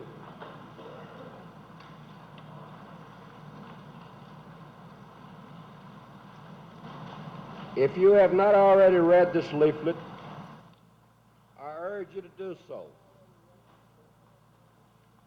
This is the most important leaflet, in my opinion, that's ever been put out for the AFL-CIO. I've just come from the Tri-State Labor School in North Carolina, where we had local union officers from the state of Virginia, from North Carolina, and from South Carolina. We showed them the film that you've just seen, and we passed out a questionnaire on which there was one question. What effect are the radical right-wing groups having in your local unions? And we gave them three choices: a great deal of effect, a medium amount of effect, or no effect at all. 91% of those officers from these three states said that the radical right-wing movement was having effect in their local unions. Nearly half of them said that they were having great effect in their local unions. We have locals in the state of Mississippi today that are practically controlled by the John Birch Society or the White Citizens Council. One of the largest locals that we have in the South has a man as president, not in the state, who, if he's not a member of the John Birch Society, is certainly cheating them out of dues. I think that the danger presents itself in what we've seen here in Jackson, Mississippi, where a television station whose manager has been associated with radical right-wing organizations and causes, whose program director, Dallas Wales, was, before he came to this station, a coordinator for the John Birch Society. When they can take to the Mississippi Broadcasters Association letters and resolutions and innuendo and cause 8, 9, 10 local union leaders to come out publicly and cut the ground out from under the president of your state council, I think the situation in Mississippi has reached a pretty sad state. Now, as you saw in that picture, there are over 3,000 of these subversive radical right-wing organizations operating in America today, with a membership exceeding about 5 million. Last year, they had an income of over $25 million, of which 10 million of it came from big business. These radical right-wing organizations all mass themselves behind highly respectable, patriotic and religious titles, such as Americans for Constitutional Action, the American Coalition of Patriotic Societies, the Christian Crusade, and the American Council of Christian Churches. Under the guise of fighting communism, of maintaining segregation, of defending states' rights, in the name of freedom and in the name of the Constitution of the United States, these organizations are sowing suspicion and distrust of our democratic institutions. Their smear and hate literature, their radio and television broadcast are flooding the land, attacking church groups and ministers, slandering government officials, creating suspicion of our schools and our school teachers, and attacking our trade union leaders and our unions. These super patriots of the radical right wing take unto themselves the prerogative of God to judge the patriotism and the motives of their fellow men.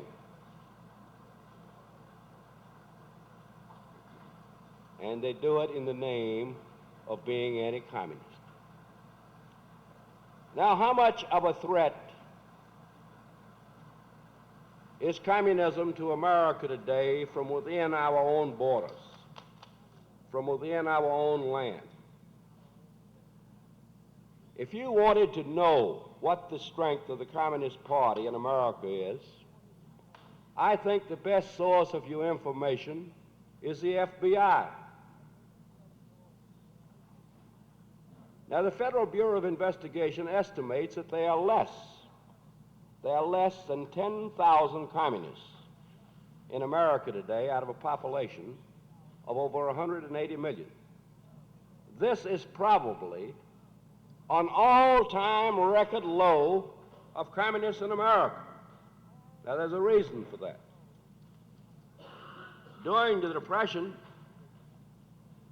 in the middle 30s, the number of communists in this country probably ranged between 200,000 and 300,000. But communism is related very directly to poverty and destitution. As the living standards of a nation rise, the number of communists in that nation drop. No country in the world, where the people were well fed, where they had jobs, where they had homes, where they were not poverty stricken, has ever gone communistic. There has been a rise in communism in the world today because after World War II, most of the world was destitute, poverty stricken. And in these countries of Eastern Europe and of Asia, where there was great hunger, great poverty, communism spread like wildfire. But within our borders, as long as we maintain our standard of living, as long as we keep strong trade unions, internally, the communists constitute a far less threat to our liberties and to our institutions than do such organizations as the John Birch Society. Yet, the John Birch Society and these other organizations would have you believe that the United States government, the Supreme Court of the United States, the churches, the schools, the labor unions, and all other of our institutions are infested with communists. In fact, that there's almost a communist behind every tree and almost a communist under every bed. They have a very clever process of recruitment and indoctrination. They say to you, aren't you against communism? And 99 9/10% of all Americans, of course, are against communism. Well, if you were against communism, you'd like to fight communism, wouldn't you? Well, sure, you'd like to do anything that you could to defeat or oppose communism. So then the next step is join our organization and help fight communism. And then when they get you in, the doctrine of the process of indoctrination begins. And the first step is that all social welfare legislation, such as TVA, such as federal aid to education, such as medical care for the aged, such as minimum wage and hour laws, are socialistic. And the trade unions also are socialistic. And then step two. Socialism, they say, is the same thing as communism, that there's no difference, that socialism is the road to communism. And then step three. If you are opposed to communism, then you must also oppose all these social welfare legislations or bills, and all persons and all government officials and all organizations who advocate such legislation. They are promoting socialism, and their patriotism and their loyalty must be suspect.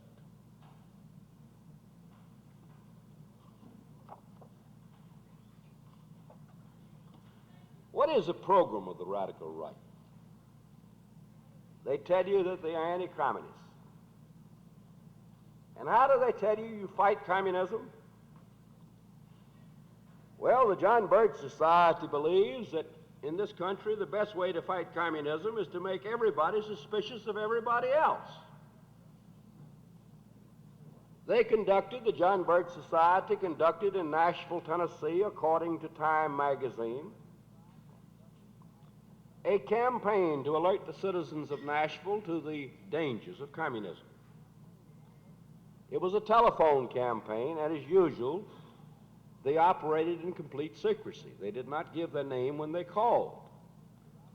But they would call Mrs. Brown over here, and they'd say, Mrs. Brown, do you know that your next-door neighbor, Mrs. Jones, is under investigation by the FBI as a communist agent?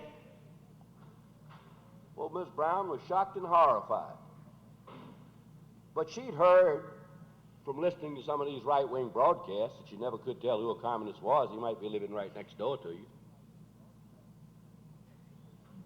So a lot of Ms. Browns believed it. As soon as they hung up talking to Ms. Brown, then they'd call Ms. Jones, who they'd warn Ms. Brown about. And they'd say, Ms. Jones, do you know that Mrs. Brown is under investigation by the FBI for being a communist agent? Now, this way, by making everybody suspicious of everybody else, the John Birch Society says you can be on the alert against communism. The second way they tell you to fight communism is to pull out of the United Nations. Now, the United Nations, with all of its flaws and all of its faults, is the world's best and last hope for peace. The strongest power in the United Nations within the free world is the United States. If we pulled out of the United Nations, we would leave the communists in control. They tell you to invade Cuba, drive out Castro. Well, now, there's no question but what we could have got the armed forces to send bombers into Cuba, to land troops into Cuba, and to drive out Castro. But what would be the price that we would pay? We might provoke an atomic war. At best, we don't have a good image in South America now. And for this country to invade Cuba, we would lose every friend we've got in Latin America. And then they say, drop the bomb. A preventive war against Russia. And you know, a lot of our people eat that up. Why don't we drop the bomb on Russia? Why don't we end this threat of world communism by just bombing them? We've got the atomic bomb. But don't forget, Russia's got the atomic bomb too. Do you know what it would do to any one of you if somebody tied just a half a pound of dynamite to you and lit a fuse? It would blow you in so many pieces that they couldn't bury you, they couldn't even identify you. Yet there are in the atomic arsenals of the United States and in Russia today an equivalent of 20 tons of dynamite for every man, woman, and child on this earth. We have the capacity, with the atomic and hydrogen bombs that we have today, not firing all of them, either country has the capacity of wiping out every single living thing on earth and leaving this world a burnt, spinning cinder in space. And they are mounted on the launching pads in the United States and in our bases elsewhere. They are mounted on the launching pads in the Soviet Union. Missiles with atomic warheads carrying these atomic bombs. And these missiles can be set off by pressing a button, And once these missiles are fired, whether they are fired from this nation to Russia or Russia to us, once that missile is fired, you can't call it back. And within a few minutes after it becomes airborne and starts on its path to Russia or starts on its path to this country, our detection systems pick it up. And they fire their missiles or we fire our missiles. And an atomic war is on. Now, the great danger of the bomb is that it will be fired accidentally. And for this reason, there's been installed in the White House and in the Kremlin direct telephone communications to prevent the accidental firing of a bomb. Because once it's fired, the war is on, and mankind is through. What else are they for? Oh, they're for states' rights. Yes, the radical right wing is the greatest defender of states' rights in America today. They tell you that the Minimum Wage Act is a violation of states' rights, that Social Security is a violation of states' rights, that federal aid to education is a violation of states' rights, that Medicare is a violation of states' rights. And they don't want to violate any states' rights, so they don't want you to have these violations. They favor, as you saw in the picture, the abolition of the federal income tax. Now, I know that some of you are thinking, well, this might not be a bad idea. If we abolish the federal income tax, we would deprive the government of the United States of approximately $80 billion a year in revenue out of a total revenue of a little better than $100 billion. Now, if we took away that $80 billion from the federal government, one or two things would have to happen.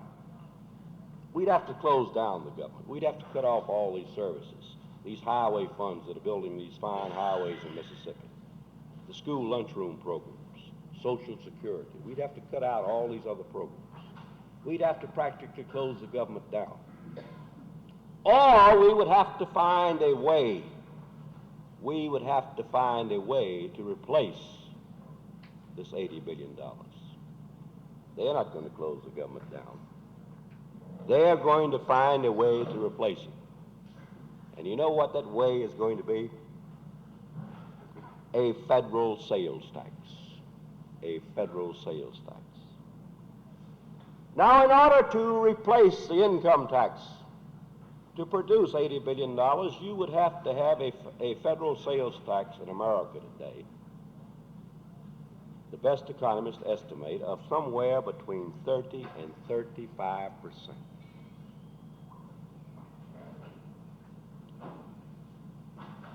Now, you saw the picture of the man up here that had an income of $140,000 a day. Lifelines. He's in favor of a sales tax because he doesn't spend all that $140,000. He's against an income tax because he is being taxed on the whole $140,000. You have had experience in this state with what happens when you repeal a lower income taxes. We lowered an income tax in Mississippi a couple of years back. Today you're going to have another sales tax. You're going to pay it. They want to abolish TVA. TVA is socialism. They want to abolish all public power projects. Sell the TVA.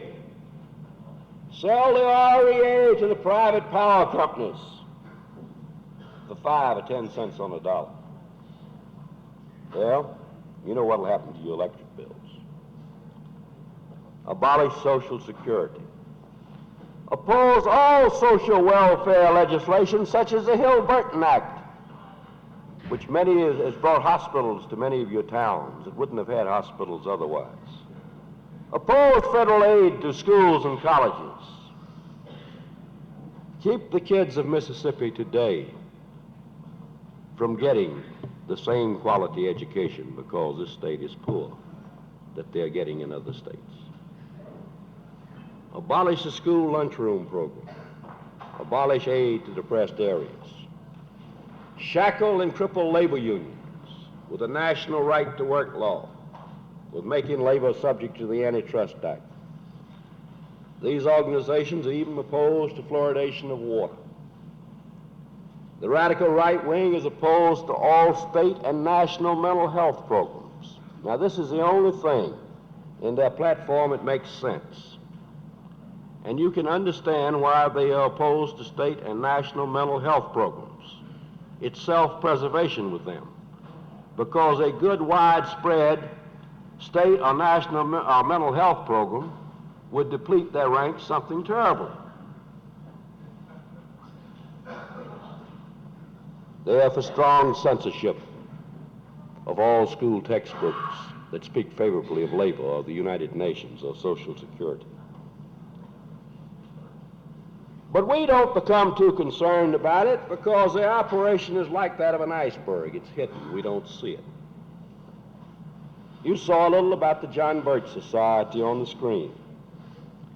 Now, the John Birch Society is the largest of the radical right-wing organizations. It was founded by a millionaire candy manufacturer by the name of Robert Welch, who had formerly been a vice president of the National Association of Manufacturers. It was founded in 1958. Mr. Welch despises democracy. He calls democracy malocracy. He says the United States is not a democracy but a republic, and for God's sakes, keep it that way.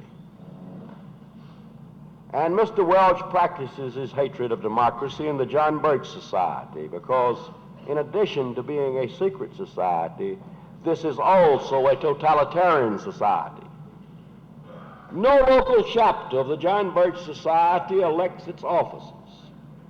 All officers of the John Birch Society, whether it be in Jackson, Mississippi, or in Pascagoula, are appointed by Mr. Welch, not elected. They have a membership fee of $24 a year for men, but try to get $1 out of some of our members for coke, and $12 a year for women. Now, if you're foolish enough to want to join the John Birch Society for life, you can do so for $1,000. No accounting is given the membership for the several $1 million which they take in each year. So the members of the John Birch Society don't know how their dues money is spent. Disagreement with Mr. Welch's directives is not permitted in the John Birch Society. You're not in a trade union organization where you can get up and disagree with the president or anybody else. You can't do that in the John Birch Society. If you don't follow Mr. Welch's directives, you are asked to resign, and if you don't resign, you are thrown out. As the picture told you, they now have over 100,000 members, and their goal is 1 million members. They have chapters in 48 states, and a lot of them are in Mississippi. They have over 40 full-time organizers and 70 part-time organizers. Now, Mr. Welch has called President Eisenhower a dedicated, conscientious agent of the communist conspiracy. He says that Milton Eisenhower, the president's brother, has been a communist for 30 years and is actually Dwight Eisenhower's superior and boss within the Communist Party.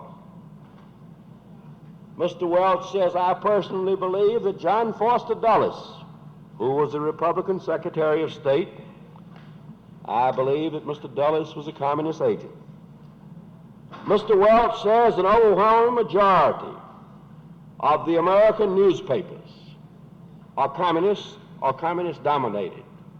And I presume that he excludes the Jackson Clarence Legend.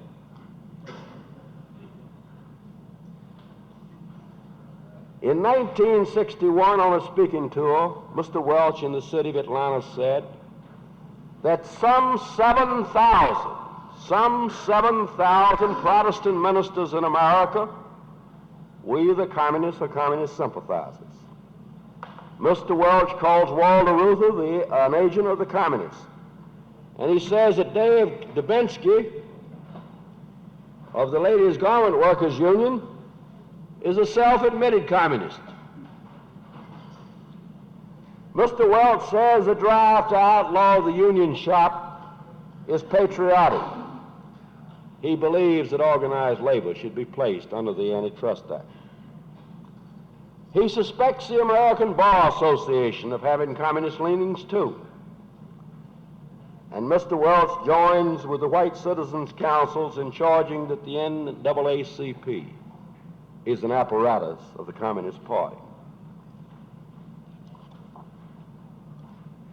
Well, you're probably thinking, well, what's all this commotion about the radical right wing? Today we face an election in this country that could well decide the future of America. And in this election, you are going to face the strongest effort by the radical right wing to take over America that this country has ever seen from any subversive front. The candidate of the radical right wing is Barry Goldwater. Most of the Republican organizations in the South are either controlled by or work hand in glove with the radical right wing. Now, here is a copy, a photographic copy of the Blue Book of the John Birch Society, which you saw on the screen. I told you a while ago that Barry Goldwater was a candidate of the radical right. I want to prove it to you. I'm reading from the last paragraph on page 119 of the Blue Book. If you want to make a note of this and check me, I'll be glad to have you. This is what Mr. Welch says about Goldwater. Barry Goldwater has political know-how and the painstaking genius to use that know-how with regard to infinite details.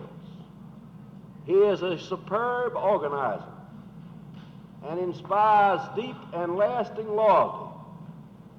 He is absolutely sound in his Americanism, has the political and moral courage to stand by his Americanistic principles, and in my opinion can be trusted to stand by them until hell freezes over.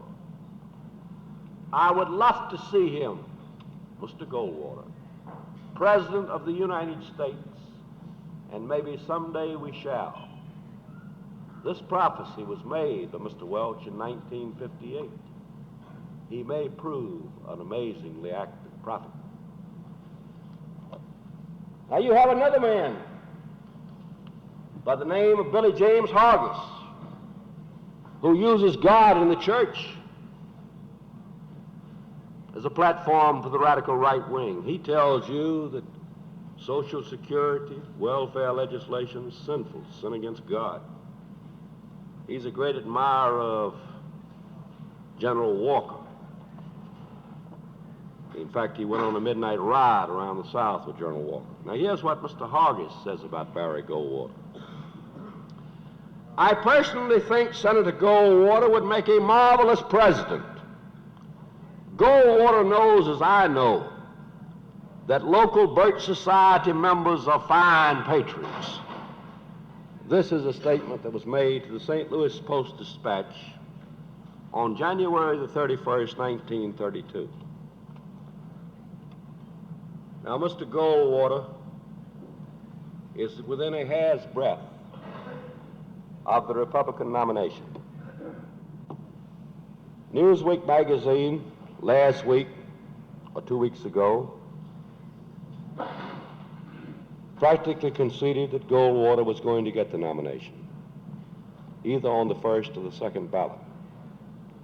If he wins the California primary, in my opinion, Goldwater will be nominated without question on the first ballot. If he doesn't win the California primary, he still may get the nomination, because he is going into the Republican convention on the first ballot with probably within 100 votes of what is required to get the nomination. And if he comes within 100 votes on the first ballot of getting the nomination, before that ballot is announced, the states are keeping tab. They don't have to wait for an official announcement. They know how close a man is coming. Before that first ballot is announced, if he has over 500 votes, my guess is that enough states will switch to Goldwater to get on the bandwagon to nominate him on the first ballot. Now, where does Mr. Goldwater stand on the issues that vitally affect you and vitally affect trade unions? Where does he stand on labor? He says make labor subject to an antitrust law. Well, that doesn't disturb you very much. I don't see anybody jumping up and getting excited about that. Maybe you don't know exactly what making labor subject to an antitrust law would mean. It would practically mean the end of your international unions. It would mean the end of all master contracts, all nationwide, regional-wide, or even company-wide bargaining. For the building trades, it would mean the end of all citywide bargaining. If we are subject to an antitrust act, we have to bargain each individual plant, and the building trades have to bargain with each contractor on each job,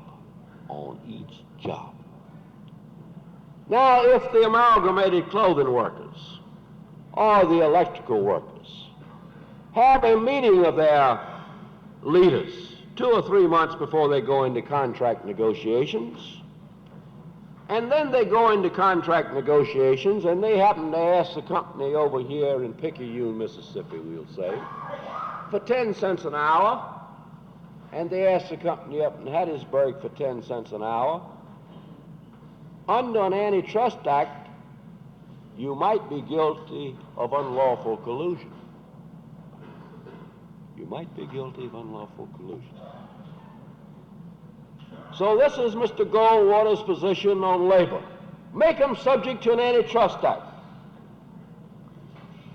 What does Mr. Goldwater say about Social Security? He's too smart to come out and say, let's abolish Social Security.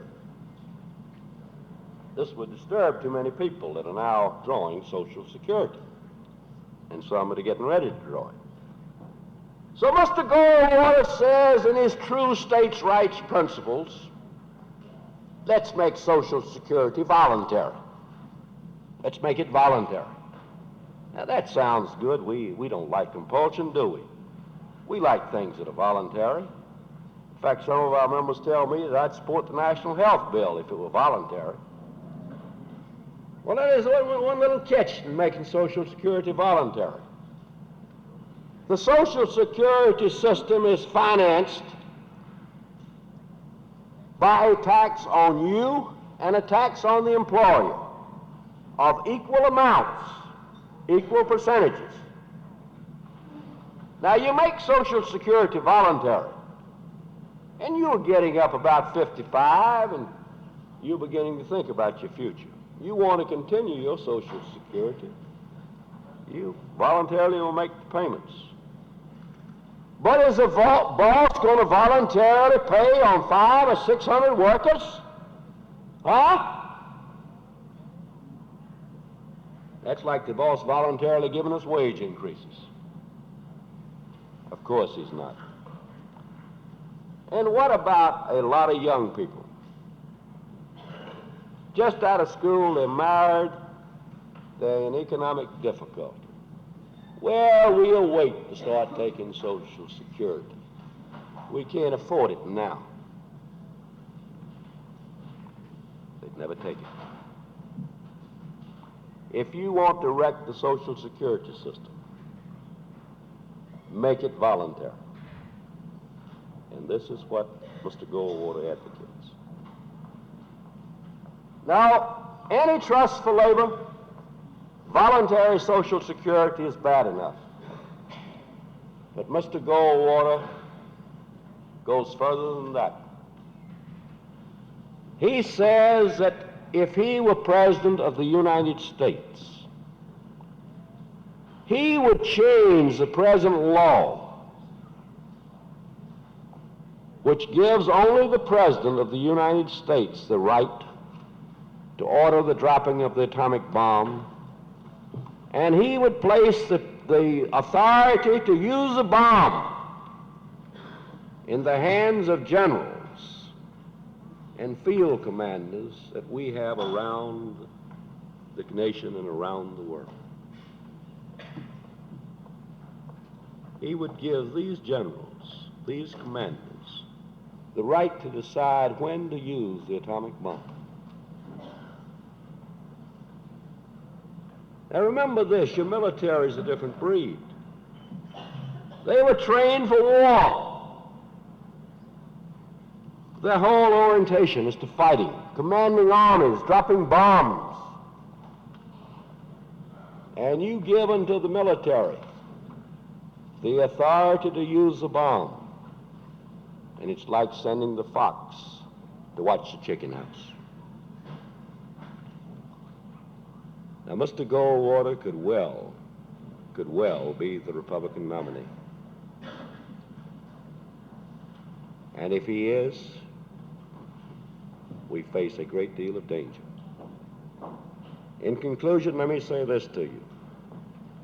I know that when you think of an organization like the John Birch Society, what it stands for and what the statements have been made, some of the statements have been made by its leaders, you are inclined to say,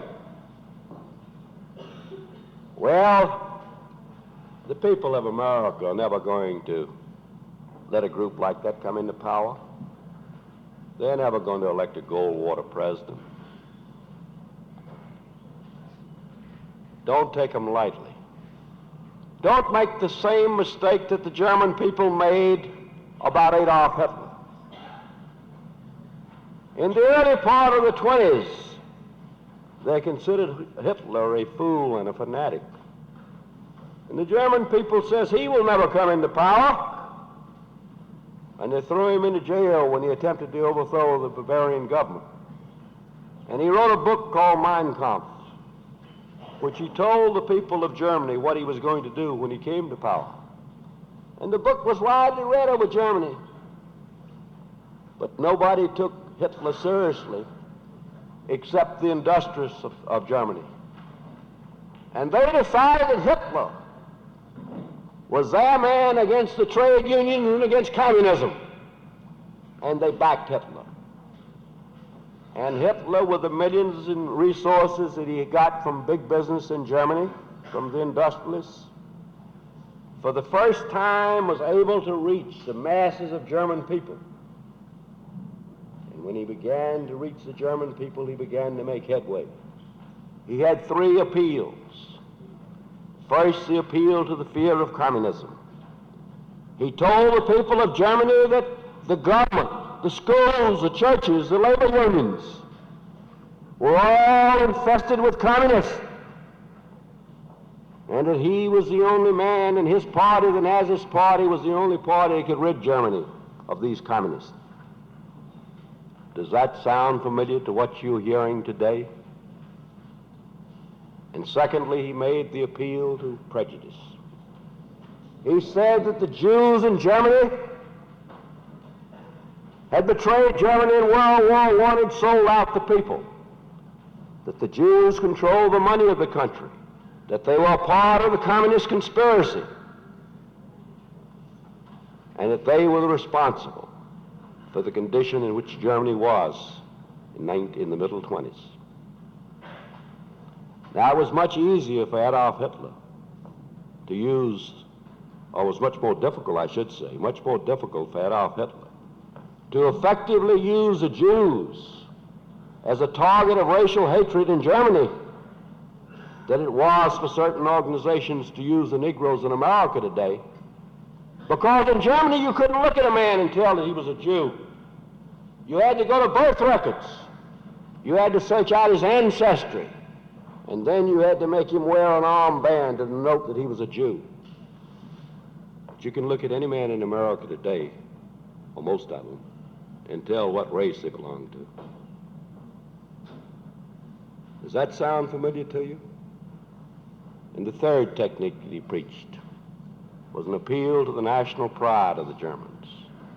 He said the German people were the superior race, that they were destined to govern the world. And to a nation beset by poverty and depression, this also had a great effect. Do you hear this race superiority being preached today? A downgrading of Jews and foreigners and Negroes. The technique is the same. With this technique, with the backing of the German industrialists, Adolf Hitler in 1930 polled over a third of the votes in Germany. And von Hindenburg was forced to appoint Hitler as Chancellor of Germany in order to effect a coalition in the Reichstag. And after Hitler got in, they burned down the Reichstag, and they blamed it on the communists. And they said there's a communist uprising in Germany. And they used this as an excuse to deny all civil liberties guaranteed to the people by the Constitution, to destroy all civil liberties, to hold an election. And Hitler then became the Führer of Germany. And you know what happened? 10 years later, we were in war. and 50 million men, women, and children died as a result of Adolf Hitler and the war he started. Nearly 10 million Jews were butchered in concentration camps. It happened in Germany because the German people did not believe it could happen. Don't make that mistake in America today. Thank you.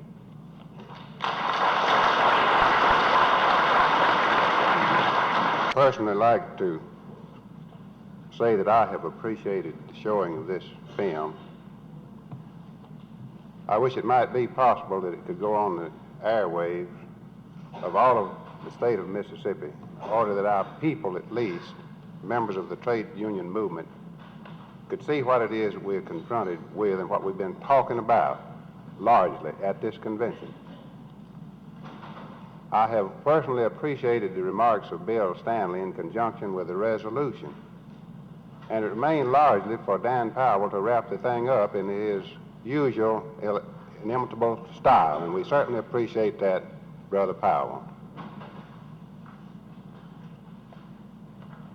Let me say one additional thing. I'd like to put in my 2 cents worth on this John Birch situation.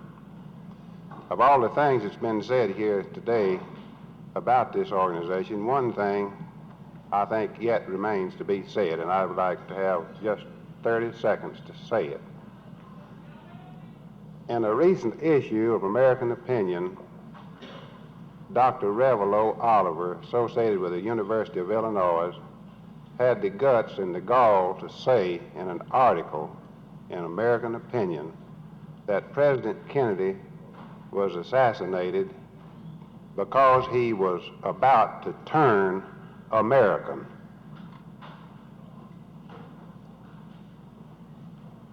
Now, anybody that can swallow that sort of thing is a glutton for punishment. About to turn American when his brother was shot down behind enemy lines fighting for this country, when he himself was a hero in this PT boat incident which you are familiar with, and under the capitalistic system, the Kennedy family, who has earned millions under the capitalistic system, under a communist system, it would not have been possible, and that fortune would amount to a big fat zero. And so I'm happy and I'm glad that some of these things have been brought out here today. It's very well put, and I certainly personally appreciate these things, and I hope that I speak the sentiments of all of the delegates assembled in that expression, in that position. Now,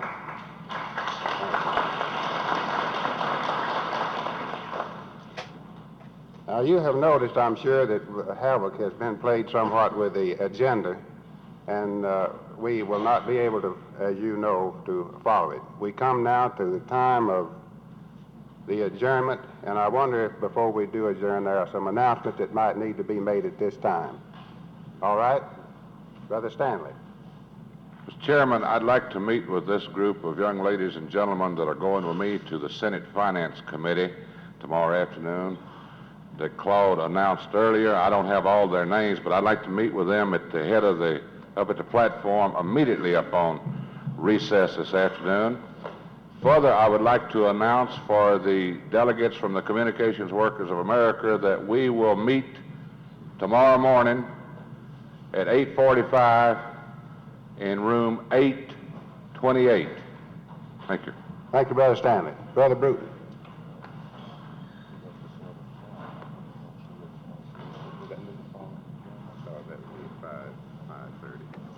Mr. Chairman and delegates, we have scheduled on the agenda for 5:30 the showing of another film, a film produced by the Amalgamated Clothing Workers. I understand that it is an outstanding film and one that every delegate should see. We're getting through on time or somewhere near time, and inasmuch as you've got social activities tonight, if you want to proceed and show that film immediately following adjournment or a 5-minute recess so you can kind of rest your posterior aspects, we'll do so, or we can wait till 5:30. Whichever one you want. All right, then suppose I have by my watch, which I don't say is right. What time do you have? By the chairman's watch, it's 4:30. At 4:35, we will begin showing the film. How about that? Do we have any other announcements? All right, right over here to the right. Just a minute. Brother Chairman, since we're going to have this film right after adjournment, I would like to notify the COPE Committee that we'll meet in Parlor B immediately after the film. And I'd like to call those names out once again as T.L. Nikes, E.L. Barnes, L. Galat, Doris Miller, Charles Thompson, Harry Adams, Macy Flint, and Lon B. Gilstrap. Please report to Parlor B immediately after the film. Thank you, Brother Nikes. Do we have any other announcements? No. Remember, in 5 minutes, we come back for the film, and you will be adjourned until the morning at 9:30, and we thank you.